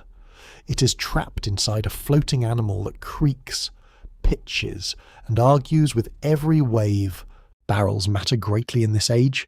They are stronger for transport than many fragile vessels, easier to roll, and useful in ship cargo systems. Cooperage, the craft of making barrels, becomes part of wine's movement across oceans. A well-made cask is a quiet masterpiece of geometry and pressure. Curved staves held by hoops. No glue required, just skill, tension, and faith that wood will behave. You imagine the cooper at work on shore, hammering hoops into place, shaving staves, testing the fit, surrounded by the smell of fresh oak and wood shavings. Civilization depends on such hands more than it usually admits. On long voyages, wine changes. Some arrives tired and sour. Some become stronger in character. Some seems oddly improved by heat, motion, and time. Here comes the quirky tidbit. Madeira wine became famous partly because barrels shipped through hot sea routes developed a rich, cooked flavour that drinkers began to prize. The tropical voyage, which sounds like a punishment for most wines, helped create a style people later imitated deliberately through heating. In other words, the ocean accidentally became a cellar with seasickness. You stand on deck as the ship enters warmer waters. The sun presses hard against your face, salt dries on your lips, flying fish scatter like silver scraps. Below, the wine rolls gently with the vessel. Above, sailors squint at the horizon. A cup of wine poured at noon tastes different here, touched by heat, wood, fear, boredom, and distance. It is not merely drink. It is a reminder of home, a small red or amber line leading back to vineyards, villages, and stone warehouses far behind. As European ships reach Atlantic islands, wine finds stepping stones. Madeira, the Canary Islands, and the Azores become important in different ways, producing wines for trade and provisioning. Island vineyards cling to volcanic slopes and terraces. You walk among dark stones warmed by sun, feeling rough rock under your hand. The air smells of sea spray, ash-rich soil, green leaves, and ripe grapes. Waves beat the cliffs below with a slow thunder. These islands become supply stations, experiments in plantation economies, and meeting points between ocean routes and agricultural ambition. Then you cross to the Americas, where wine enters a vast yet complex world, already rich with its own fermented drinks. Indigenous societies have long made beverages from maize, agave, cacao, fruits, honey, and other local materials. European wine does not arrive in an empty cultural space. It arrives with colonists, missionaries, soldiers, merchants, enslaved people, disease, violence, forced labour, and religious ritual. The cup is part of a larger storm. You stand at the edge of a mission vineyard in the dry light of New Spain. The soil is pale and dusty. A bell hangs nearby. The air smells of adobe, smoke, animals, and irrigation water sliding through a narrow ditch. Grapevines brought or cultivated by Europeans are planted because the mass requires wine, and because settlers want familiar taste in unfamiliar lands. In Spanish America, mission and colonial vineyards spread through regions such as Mexico, Peru, Chile, Argentina, and eventually California. Vines learn new skies. People force old rituals into new geographies. The work is hard and often unjust. Hands dig channels, plant cuttings, repair walls, carry water, prune vines, and haul grapes beneath fierce sun. Some labourers are indigenous people compelled by colonial systems. Some are enslaved Africans or their descendants in broader Atlantic economies. Some are mixed communities formed under pressure. Wine's global expansion is not only a pleasant story of grapes travelling nicely in baskets, it is also a story of empire-making landscapes serve distant appetites. Scholars continue to examine how much early colonial winemaking depended on European technique, indigenous environmental knowledge, coerced labour, local adaptation, and simple trial and error. Documents often spotlight priests, officials, and landowners, while the people doing the daily work appear faintly or not at all. The vineyard can look peaceful at sunset, with leaves glowing gold and barrels cooling in shade, but the silence may hide many names that history neglected to write down. You move to a coastal trading post where barrels stand in warehouses beside spices, sugar, tobacco, hides, and textiles. The smell is overwhelming: pepper, molasses, damp wood, salt, leather, fruit, and human sweat. Wine becomes part of exchange systems that feed port cities. Merchants measure risk in weather, pirates, spoilage, war, insurance, and credit. A barrel is not just a barrel. It is money tied up in wood, floating through uncertainty. In the Cape of Good Hope, vines take root under Dutch colonial settlement. You feel a different air there, bright and windy, with mountains rising behind fields. The soil smells dry, herbal, and sun-baked. The Cape becomes a provisioning station for ships travelling between Europe and Asia, and wine production develops to supply settlers and passing fleets. Sweet wines from Constantia later gain fame among European elites. You can picture a delicate glass poured in a distant salon, while the vineyard of origin sits beneath southern stars, shaped by colonial labour and ocean demand. Ships also carry taste itself. Sailors, merchants, officials, and migrants bring habits with them. They ask for familiar wines, then learn local substitutions. They complain, adapt, boast, and compare. A Portuguese trader may praise one island vintage. A Spanish priest may worry about sacramental supply. A Dutch official may calculate barrels needed for a fleet. An English merchant may care less about poetry than profit, which is on brand. The ocean makes wine cosmopolitan, but not equally. Some drink for pleasure. Some produce under command. Some transport for wages. Some pay taxes. Some never taste the value they create. You stand during a storm in the middle of the sea. The deck slants beneath you. Rain lashes your face, cold and hard. The rigging shrieks. Barrels strain in the hold. Ropes groaning as cargo shifts. The ship smells of fear, wet wood, lantern smoke, vomit, and spilled wine. A sailor wedges himself against a beam and prays with great sincerity. Another tries to secure a loose cask before it becomes a rolling oak monster. In such moments, wine's romance disappears completely. It is weight, danger, and inventory. Then calm returns.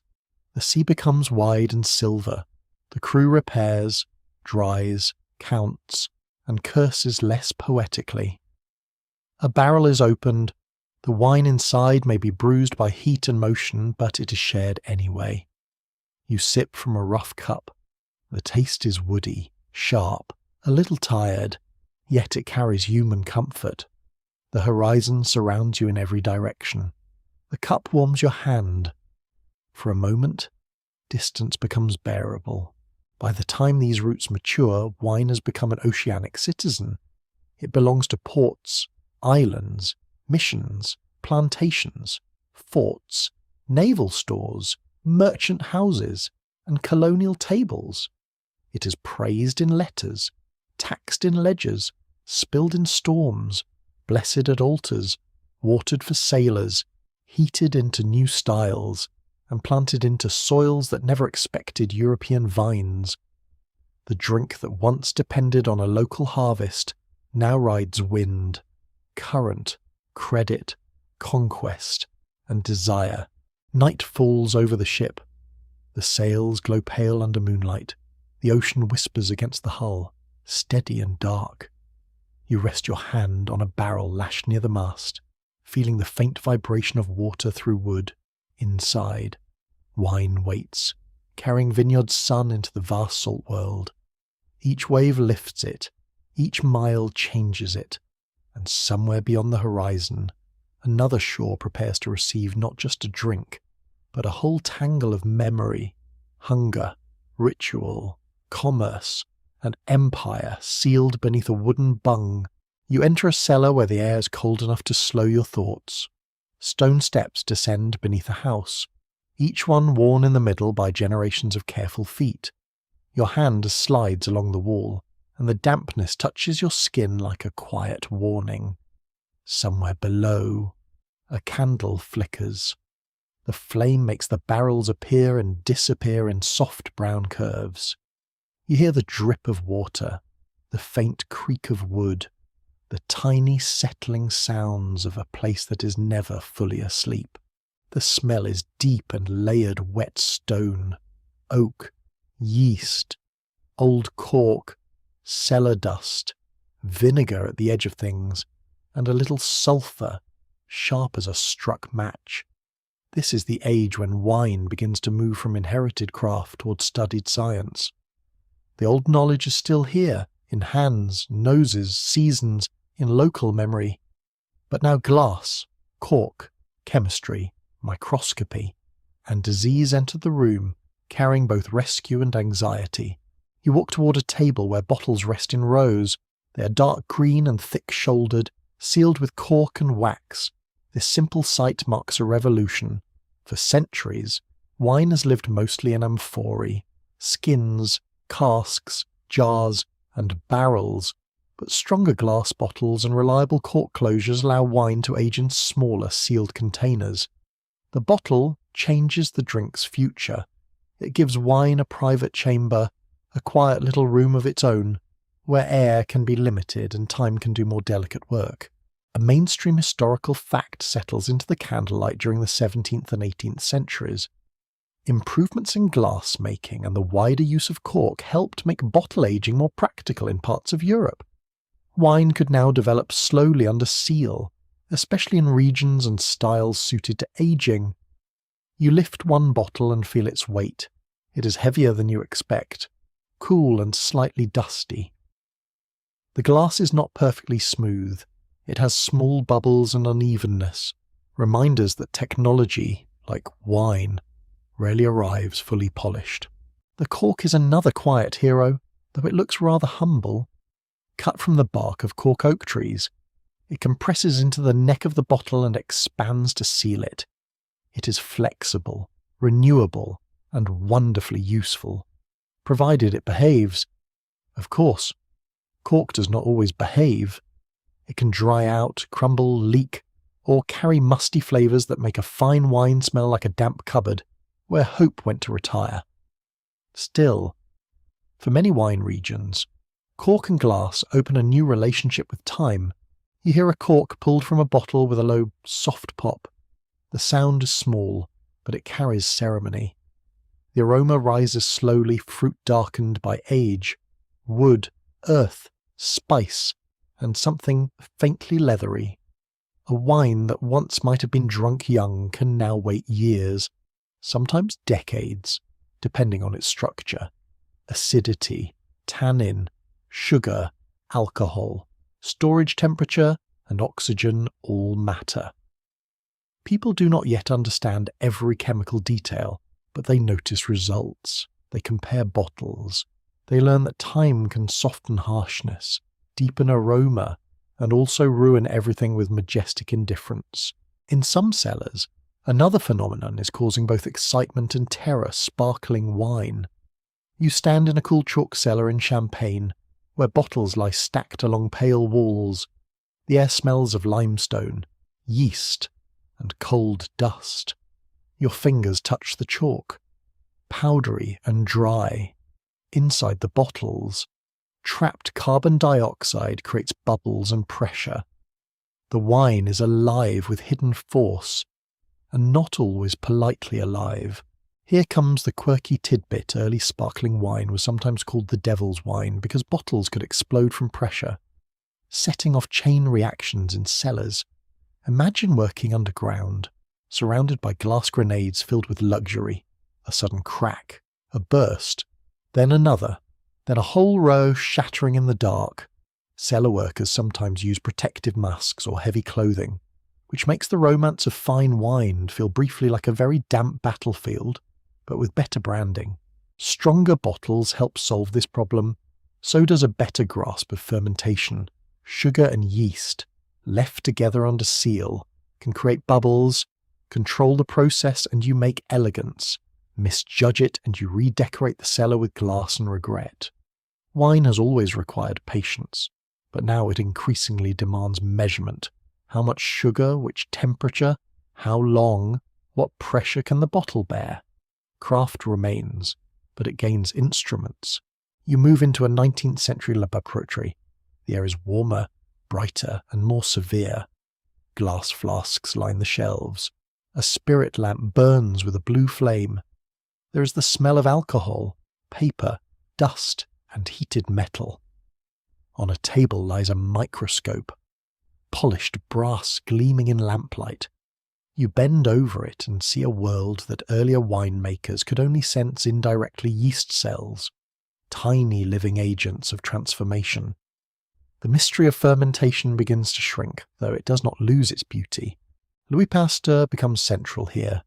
His studies in the 19th century show that fermentation is caused by microorganisms and that spoilage is often tied to unwanted microbes. He helps establish the scientific basis for understanding why wine turns sour and how heat treatment can protect certain liquids. You stand beside the bench as a flask is warmed carefully. It is not a dramatic scene to the eye. No armies, no crown, no thunder, just a scientist, glassware, and the slow collapse of an old confusion. The meaning is enormous. Wine faults that once seemed like bad luck or mysterious corruption can now be investigated. Acetic acid bacteria, unwanted yeasts, oxygen exposure, contamination, poor sanitation, all become part of a more precise vocabulary. Cleanliness grows more important. Cellars are washed. Equipment is watched. Fermentation temperatures are noted. Sulfur dioxide, used in various forms for centuries, becomes more systematically understood as a tool to protect wine from oxidation and microbial spoilage. The cellar is still romantic. Yes, but now romance comes with hygiene. Very glamorous. Very necessary. You walk through a winery where this new attitude is taking hold. The floor is damp from washing. Water runs in channels with a steady whisper. Wooden vats stand beside newer equipment. A worker rinses a hose. Another checks a thermometer. The smell is brighter than in older cellars: fresh must, wet wood, steam, sulphur, and metal. The air feels busy, alert, less dependent on guessing. Wine remains agricultural, but it is becoming technical, yet science does not arrive everywhere at once. Many winemakers trust inherited methods. Some resist laboratory ideas. Others adopt them eagerly when disaster threatens profit, and disaster is a persuasive teacher. Specialists still debate how quickly scientific winemaking spread beyond elite estates and experimental circles, since practice varied by region, wealth, education, and access to equipment. A famous treatise can be printed in one city while a farmer in another valley keeps working by smell, touch, moonlight, and the advice of a grandfather who is absolutely certain about everything. Then the vineyard itself begins to suffer. You step into a European vineyard in the second half of the 19th century, and the mood is uneasy. The leaves are yellowing at the wrong time, vines weaken, roots rot. Whole slopes that once promised harvest now look tired, thin, and doomed. The soil smells dry and bitter. Farmers kneel beside plants, pulling at roots with hands darkened by earth. There is fear in the air, not loud at first, but spreading row by row. The culprit is phylloxera, a tiny insect related to aphids, native to North America, that attacks grapevine roots.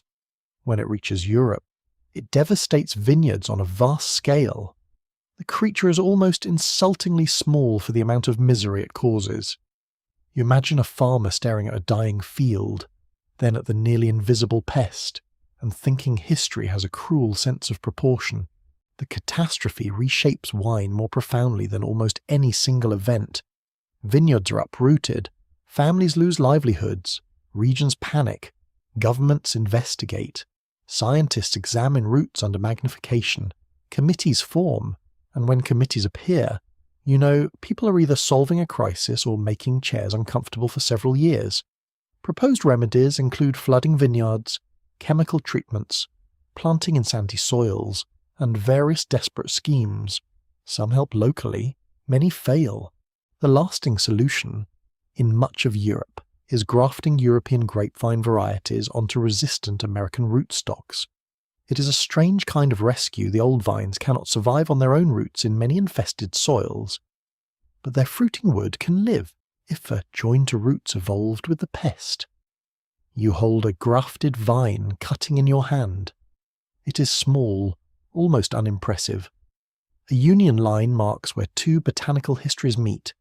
Above, the familiar European grape variety. Below, American resistance. A vineyard saved by a partnership no one would have imagined as poetry, until survival made it beautiful. Not everyone welcomes grafting. Some fear it will change wine character. Some cling to local tradition. Some cannot afford replanting. The work is slow and expensive. Entire landscapes must be remade. You hear the scrape of spades, the creak of carts, the sigh of workers pulling dead vines from the ground. The smell of fresh-cut roots mixes with dust and sweat. Mourning and renewal share the same field. Other vineyard diseases also demand attention: powdery mildew, downy mildew, black rot. These pressures encourage new treatments, including sulphur for powdery mildew and copper-based mixtures for downy mildew. The vineyard becomes a place of observation and intervention. Leaves are inspected, weather is watched, sprays are prepared. Science does not remove uncertainty, but it gives people tools to argue with disaster more effectively. In the cellar, chemistry deepens. Winemakers begin measuring sugar, acidity, alcohol, and temperature with increasing care. Hydrometers and thermometers become companions to taste and instinct. Fermentation can be guided rather than merely endured. Wine faults can be named. Stability can be improved. Bottles can travel farther with less spoilage. The drink becomes more consistent, and consistency changes markets. Buyers begin to expect reliability. Cellars begin to promise identity in a bottle, not just hope under cork. You stand at night between laboratory and cellar, hearing both worlds at once. From one room comes the faint clink of glass and the scratch of notes in a ledger. From the other comes the slow breathing of barrels and the cool silence of stone. The two sounds do not cancel each other. They blend. Wine is not losing its soul to science. It is gaining a clearer understanding of the dangers that have always surrounded it. The candle burns low. A bottle rests on the table. Dark. Sealed. Waiting. Your thumb brushes the wax around its neck. Beyond the walls, vines sleep under a cold sky. Some grafted, some newly planted, some still fragile after disease. Inside, the cellar holds the scent of survival. Glass, cork, microscopes, grafting knives, sulphur, copper, notebooks, and patient hands have changed the fate of the vine. Wine remains a child of weather and soil, but now it has science standing nearby, not as a conqueror, but as a careful night watchman listening for trouble in the dark. You stand at the edge of a vineyard where the sky is wider than old maps expected, and the rows of vines run toward a horizon shaped by mountains, ocean wind, eucalyptus, desert light, or red earth. The air is clear and bright. It smells of sun-warmed leaves, dry grass, irrigation water, dust, and fruit swelling under a climate that does not quite match the ancient European imagination of wine. Somewhere a tractor hums low in the distance. Birds scatter from a fence post. A metal gate clicks softly behind you. Wine has become global, not as a polite guest, but as a restless traveller that keeps changing outfits. You walk first through California, where morning fog slides in from the Pacific and rests between vineyard rows like a pale blanket. The leaves are cool and damp against your fingers. The soil changes underfoot from gravel to clay to volcanic dust, depending on where you wander. In Napa and Sonoma, valleys and hillsides become names spoken in restaurants far from the vines themselves. The scent of bay laurel, oak trees, warm stone, and fermenting grapes drifts from winery doors. Stainless steel tanks gleam inside clean production rooms. Oak barrels sit in quiet stacks, giving off vanilla, toast, spice, and that expensive smell people pretend not to notice too eagerly. A mainstream historical fact belongs here. In 1976, the judgment of Paris blind tasting brought international attention to California wines when several of them were ranked ahead of famous French wine by French judges. The event did not create California wine from nothing, of course. Vineyards, immigrant communities, missionaries, growers, researchers, and winemakers had been shaping it for generations. But the tasting became a symbol, a moment when the old hierarchy wobbled and tried to look dignified while doing so. You can imagine the shop. Bottles wrapped so judges could not see the labels. Glasses lined up. Serious faces leaning over aromas. A score written down. Then the reveal. And suddenly the room has the awkward silence of a family dinner, where someone has said something much too honest. The results suggested that excellence did not belong only to the most famous European regions. Soil, climate, skill, money, ambition, and a little audacity could create greatness elsewhere. Now you move south, across the long spine of the Americas, into Chile. The air becomes dry, pure, and edged with mountain cold. The Andes rise like a wall of blue stone, while the Pacific sends cooling breath from the west. You walk through a vineyard where irrigation channels glitter in the sun. The ground feels dusty beneath your shoes. The grapes hang in clean light, and the atmosphere has a spacious quiet, broken by insects, pruning shears, and the faint rustle of leaves. Chile's wine story carries a distinctive kind of historical luck. Its geography, corrected by ocean, desert, mountains, and ice, helped shield many vineyards from some vineyard pests that devastated other places. Old vines survived. Bordeaux varieties found new conditions. Cabernet Sauvignon became important, and so did a grape with a strangely hidden identity. Here comes the quirky tidbit for years. Much of Chile's Carmenere was mistaken for Merlot, until ampelographers in the 1990s helped identify the old Bordeaux variety growing quietly under the wrong name. Imagine being a grape with an identity crisis for over a century, standing in the vineyard thinking, actually, I have been Carmenere this whole time, but thank you for the confidence. You touch a leaf and feel it is dry, slightly leathery texture. The grape's rediscovery becomes part science, part branding, part national pride. It gives Chile a signature variety, a story to pour into a glass along with dark fruit, spice, and green pepper notes. Wine in the global age does not only need quality, it needs identity. It needs a reason for someone thousands of miles away to choose this bottle rather than another. A grape with a dramatic hidden past is very helpful in that department. Across the Andes, Argentina gives you a different light.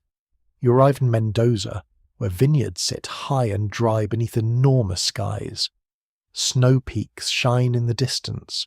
The air smells of dust, sun, irrigation water, and grilled meat from somewhere you cannot see, which feels both unfair and persuasive. Malbec grows here with remarkable confidence, producing deep-coloured wines that travel across the world with a kind of plush, generous ease. Once a blending grape in parts of France, Malbec becomes Argentina's emblem, transformed by altitude, sunlight, cool nights, and human decision. You stand at twilight as the mountains turn purple. The temperature drops quickly, and the evening air touches your skin with a clean chill. Vineyard workers finish for the day. A dog barks near a farmhouse. Somewhere, water rushes through channels that make viticulture possible in an arid landscape. This is one of the great truths of global wine vines may love struggle, but they do not love impossibility. Human engineering, irrigation, labour, and knowledge shape where wine can thrive. Now the scene shifts to South Africa. You walk beneath a fierce blue sky with mountains folded around valleys in the Cape. The wind is strong enough to tug at your shirt. The soil underfoot may be granite, shale, sand, or clay, changing from slope to slope. Fynbos scents the air with herbs, flowers, and wild green sharpness. Wine has been made in the Cape for centuries, but the modern global story is tangled with colonial settlement, slavery, apartheid, isolation, and reinvention. Beauty and injustice share the same landscape, and the vineyard does not erase that. You enter a cellar where old barrels darken in shade. Outside, sunlight burns white on courtyard walls. South African Chenin Blanc, Cabernet Sauvignon, Pinotage, and many other wines carry histories of adaptation and renewed attention. Pinotage itself, a cross between Pinot Noir and Cinsault created in the 20th century, becomes both loved and criticised, praised for uniqueness and mocked when made badly. Every wine region needs at least one argument in a bottle. It keeps people awake at tastings, which is not always the goal here, but history insists. Wine historians still debate whether globalization has mostly expanded diversity or quietly flattened it, because the same international varieties, consultants, scoring systems, oak styles, and consumer expectations can make distant regions taste more similar, even while new voices and places gain recognition. The question lingers in every vineyard that chooses between local character and market comfort. Do you make what the land suggests, what tradition remembers, what critics reward, or what importers can sell by Friday afternoon? A noble dilemma. With invoices, Australia opens around you in heat and space. The sun feels sharper here. The air smells of eucalyptus, dry grass, red dust, and warm metal from machinery parked near a shed. In the Barossa Valley, old Shiraz vines twist low to the ground, the trunks thick and sculptural, almost animal. In cooler regions, Pinot Noir, Chardonnay, Riesling, and other varieties seek gentler conditions. The Australian wine industry becomes famous for technical skill, bold flavours, clear labelling, and an ability to speak directly to drinkers without making them pass an exam first. You walk into a modern winery during harvest. The sound is energetic forklifts reversing, pumps throbbing, hoses running, crates thudding, people calling to one another over the noise. The smell is intoxicating even before anyone drinks. All crushed berries, yeast, wet concrete, and stainless steel. Your hand rests on a tank, cool and smooth. Temperature control lets fermentation proceed with precision. Lab analysis checks sugar, acid, and stability. The global wine world is not only romantic landscapes, it is also refrigeration, spreadsheets, export paperwork, and someone trying to fix a pump at midnight. New Zealand gives you a cooler breath. In Marlborough, the light is crisp, the air fresh, and the vineyards stretch beneath mountains with a sense of clean exposure. Sauvignon Blanc bursts into global fame with intense aromas of citrus, passion fruit, grass, and herbs. You smell crushed tomato leaf, wet stones, and the sharp green lift of newly opened wine. It is vivid, unmistakable, and slightly like the grape-decided subtlety was for other people. Across continents, wine becomes easier to buy, compare, ship, and discuss. Supermarkets carry bottles from countries once invisible to ordinary consumers. Wine magazines, critics, competitions, and later online voices shape reputation. Labels become clearer in many places, naming grape variety rather than expecting every drinker to decode geography. This change feels democratic to some, simplified to others. You pick up a bottle that says Chardonnay or Shiraz plainly, and it offers welcome rather than a puzzle. Somewhere, a traditionalist sighs into a decanter. Global wine also brings questions of ownership and voice, whose labour is visible, whose land was taken, which traditions are celebrated, and which are treated as rustic background indigenous communities, migrant workers, family farmers, corporate owners, women winemakers, black entrepreneurs, and new regional advocates all reshape the conversation. Wine is no longer only the story told from great estates. It is increasingly told from small cellars, cooperative projects, urban tasting rooms, reclaimed vineyards, and places that were once ignored by polite guidebooks. Climate change presses into the vineyard with growing urgency. Harvest dates shift, heat waves intensify, fires threaten regions from California to Australia and beyond. Drought makes water precious.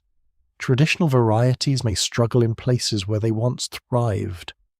Growers experiment with shade, altitude, drought-resistant rootstocks, new grape varieties, regenerative farming, and different canopy management. You feel the anxiety in the hot wind moving through a vineyard at noon. Leaves curl slightly, dust rises, the air smells dry, almost metallic. The vine is hardy, but not invincible. Still, there is creativity everywhere. In Georgia, Cuvevery, wines gain renewed global attention for ancient clay vessel methods. In England, sparkling wines rise with warming climates and chalk soils. In China, ambitious vineyards appear in regions with harsh winters and dramatic landscapes. In Canada, ice wine turns frozen grapes into golden intensity. In Mexico, Lebanon, Uruguay, Brazil, Greece, Turkey, and countless other places, wine refuses to fit into a simple old map. The global glass grows crowded, lively, and wonderfully argumentative. Night settles over a tasting room somewhere that could be almost anywhere now. Outside, vines darken under a fading sky.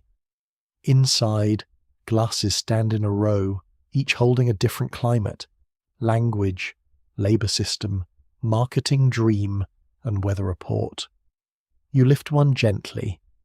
The bowl is cool beneath your fingers. The wine catches the light and trembles with the smallest movement of your hand. Around you, People speak in low voices, comparing fruit, texture, memory, price, and place. Wine has gone global, but it has not become one thing. It has become many things at once, local and international, ancient and technological, intimate and commercial, rooted and restless.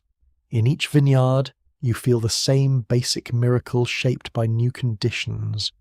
Grapes ripen, hands gather them, yeast wakes, liquid changes. Someone waits, someone hopes, and far from the first hills where the vine was tended, the glass still asks the same quiet question in a new accent. Where does this place live in the taste? You sit at a quiet table near a window, with a glass placed carefully in front of you. The room is calm outside. Evening gathers in soft blue layers, settling over rooftops, fields, streets, or whatever small corner of the world has held your day.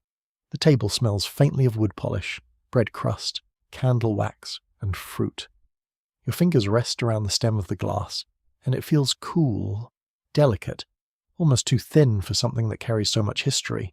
The wine inside is still. It does not announce kingdoms.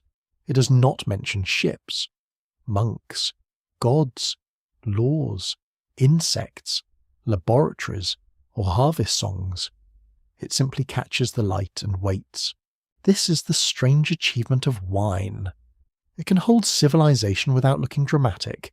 It may be poured into a crystal glass at a formal dinner, a clay cup in a village, a silver chalice in a church, a small tumbler beside a family meal, or a tasting glass in a cellar where everyone is pretending not to be nervous about their opinions. Wine moves easily between grandeur and ordinary comfort. It belongs to ritual, commerce, agriculture, art, memory, and appetite. It has shaped civilizations, but it also appears when someone tears bread, sets down a plate, and asks you how your day has been. A mainstream historical fact belongs at the center of this final table. Wine remains important in several religious and cultural traditions, especially in Christian Eucharistic practice and Jewish rituals such as Kiddush at the Sabbath and festival table. It is not only consumed for pleasure, it can mark blessing, covenant, remembrance, gratitude, and sacred time. A cup can turn an ordinary moment into ceremony, not because the liquid changes visibly, but because people gather around it with intention. You imagine a candlelit table prepared for a blessing. The room smells of braided bread, wax, cooked food, and polished metal. Voice is quiet. A cup is lifted. The sound is small glass touching wood. Breath drawn in, words spoken with care. Wine becomes a boundary marker. On one side, ordinary time. On the other, consecrated time. The same pattern appears in many settings: a toast at a wedding, a libation at a memorial, a bottle opened for a reunion, a glass shared to seal a promise or soften grief.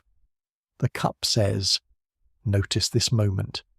Humanity, busy and forgetful as always, needs help noticing. You lift your glass and look at the colour. Red wine may glow garnet, ruby, purple, brick, or brown at the edge. White wine may shine straw, gold, green, amber, or honeyed.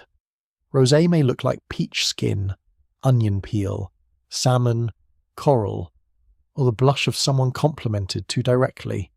These colours are not merely pretty. They hint at grape, age, method, climate, and intention. Even before you taste, the wine is speaking through light. Then you smell it. This is where wine becomes intimate. Aroma reaches the mind faster than argument. A single scent can open a door you did not know was closed. Blackberry, apple, lemon peel, dried rose, tobacco leaf, mushroom, pepper, honey, wet stone, smoke, leather, herbs, sea air. Some notes are truly present through chemistry. Some are memory wearing a sensory costume. You breathe in and suddenly remember a garden, a kitchen, a storm, a grandfather's cellar, a holiday meal, or a place you visited once and somehow carried home in your bones. Wine is agriculture, yet it's also storytelling. A label may tell you a region, grape, producer, vintage, and style. The glass may tell you whether the season was hot, the harvest careful, the cellar patient, the oak generous, or the winemaker slightly too fond of drama.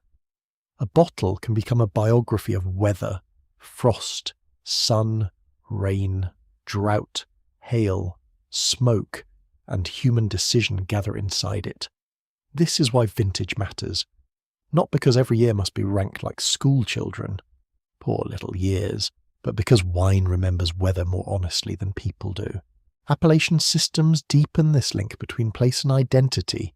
In many wine countries, laws or regional rules define where certain wines may come from, which grapes may be used, how they may be grown, and how the name of a place may appear on a label.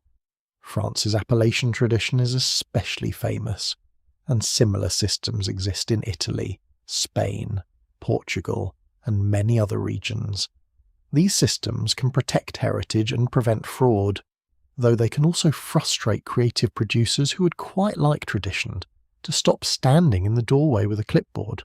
You walk through an old wine village at noon. Stone houses lean along narrow lanes. Geraniums spill from windows. The air smells of warm limestone, cellar mould, frying garlic, and fermenting must from a nearby courtyard. A cat sleeps on a barrel as if appointed guardian of the vintage. Somewhere, church bells sound, metal and mellow. The vineyard slopes beyond the houses are divided into parcels with names older than many modern nations. People speak of them as if they are relatives difficult, beloved, expensive, and impossible to fully explain. Here comes the quirky tidbit professional wine tasters sometimes used a shallow silver cup called taste vin, especially in Burgundy, because its ridged, reflective surface helped assess wine colour in dim cellars. It looks a little like jewellery for someone who takes fermented grapes extremely seriously. In the shadowy coolness underground, where candles gave weak light and barrels lined the walls, such a tool made practical sense. Still, you can smile at the thought of a solemn taster carrying a little silver saucer as if they're entering battle against cloudiness. The tasting room can be peaceful or ridiculous, depending on the people inside. You hear soft swirls in glasses, quiet sniffing, pages turning, someone murmuring about structure, someone else wondering whether forest floor is a compliment. Wine vocabulary can be beautiful, but it can also become a velvet curtain between people and pleasure. The glass does not require you to perform intelligence, it invites tension. There is a difference. One makes you stiff, the other makes you awake. Scholars continue to debate whether wine history should be told mainly through elite bottles and famous regions, or through the everyday drinkers, labourers, migrants, tavern keepers, and family tables that left fewer records but carried the culture forward. The grand names are easier to trace. They appear in ledgers, laws, auctions, cellar books, and proud labels. The ordinary cup is harder to follow, yet it may be closer to wine's true power. Most history is not written by the finest bottle in the room. It is lived by the hand that pours enough for everyone. You move through a kitchen where a meal is nearly ready. Steam clouds the window, garlic hisses in oil, bread cracks as it is torn open, a pot simmers with herbs, tomatoes, onions, or meat bones, depending on the place your mind chooses. Wine enters food as companion and ingredient. It deglazes pans, softens stews, brightens sauces, perfumes pears, deepens braises, and helps people believe that chopping onions was worth the emotional damage. At the table, it can make salt taste clearer, fat feel softer, and conversation slow into something warmer. Pairing wine with food is partly science, partly custom, and partly polite guessing. Acid can refresh. Sweetness can calm spice. Tannin can grip proteins. Bubbles can lift richness. But families have always known simpler truths. This local wine tastes good with this local dish. because generations had both nearby and made the best of it. A coastal white with fish, a rustic red with lamb, a sweet wine with pastry, a crisp glass with cheese in a windy farmhouse. Culture often begins as practicality and later dresses up as wisdom. Wine also reveals class. It can be humble or painfully expensive. A rare bottle may sell for prices that make ordinary people blink slowly and reconsider humanity's priorities. Collectors build cellars like libraries of liquid time. Auctions turn bottles into objects of investment, status, and longing. Yet a modest wine shared with kindness may offer more pleasure than a legendary bottle opened in a room full of anxiety. This is one of wine's gentle jokes. Price can measure scarcity. It cannot guarantee grace. You stand in a great cellar of collectors. The air is cool, controlled, and hushed. Bottles sleep in racks, labels fading, corks hidden behind dark glass. The smell is paper, dust, wood, and patience. Some wines wait for perfect occasions that may never arrive. This, too, is human. People save beauty for later, then discover that later is a mysterious country with unreliable borders. A bottle can teach you to wait, but it can also teach you to open the door while the people you love are still at the table. Wine has always contained risk. Too much can harm the body, cloud judgment, fracture families, and turn celebration into sorrow.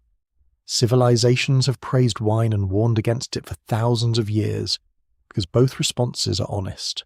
The cup can bless a meal, but it should not rule a life.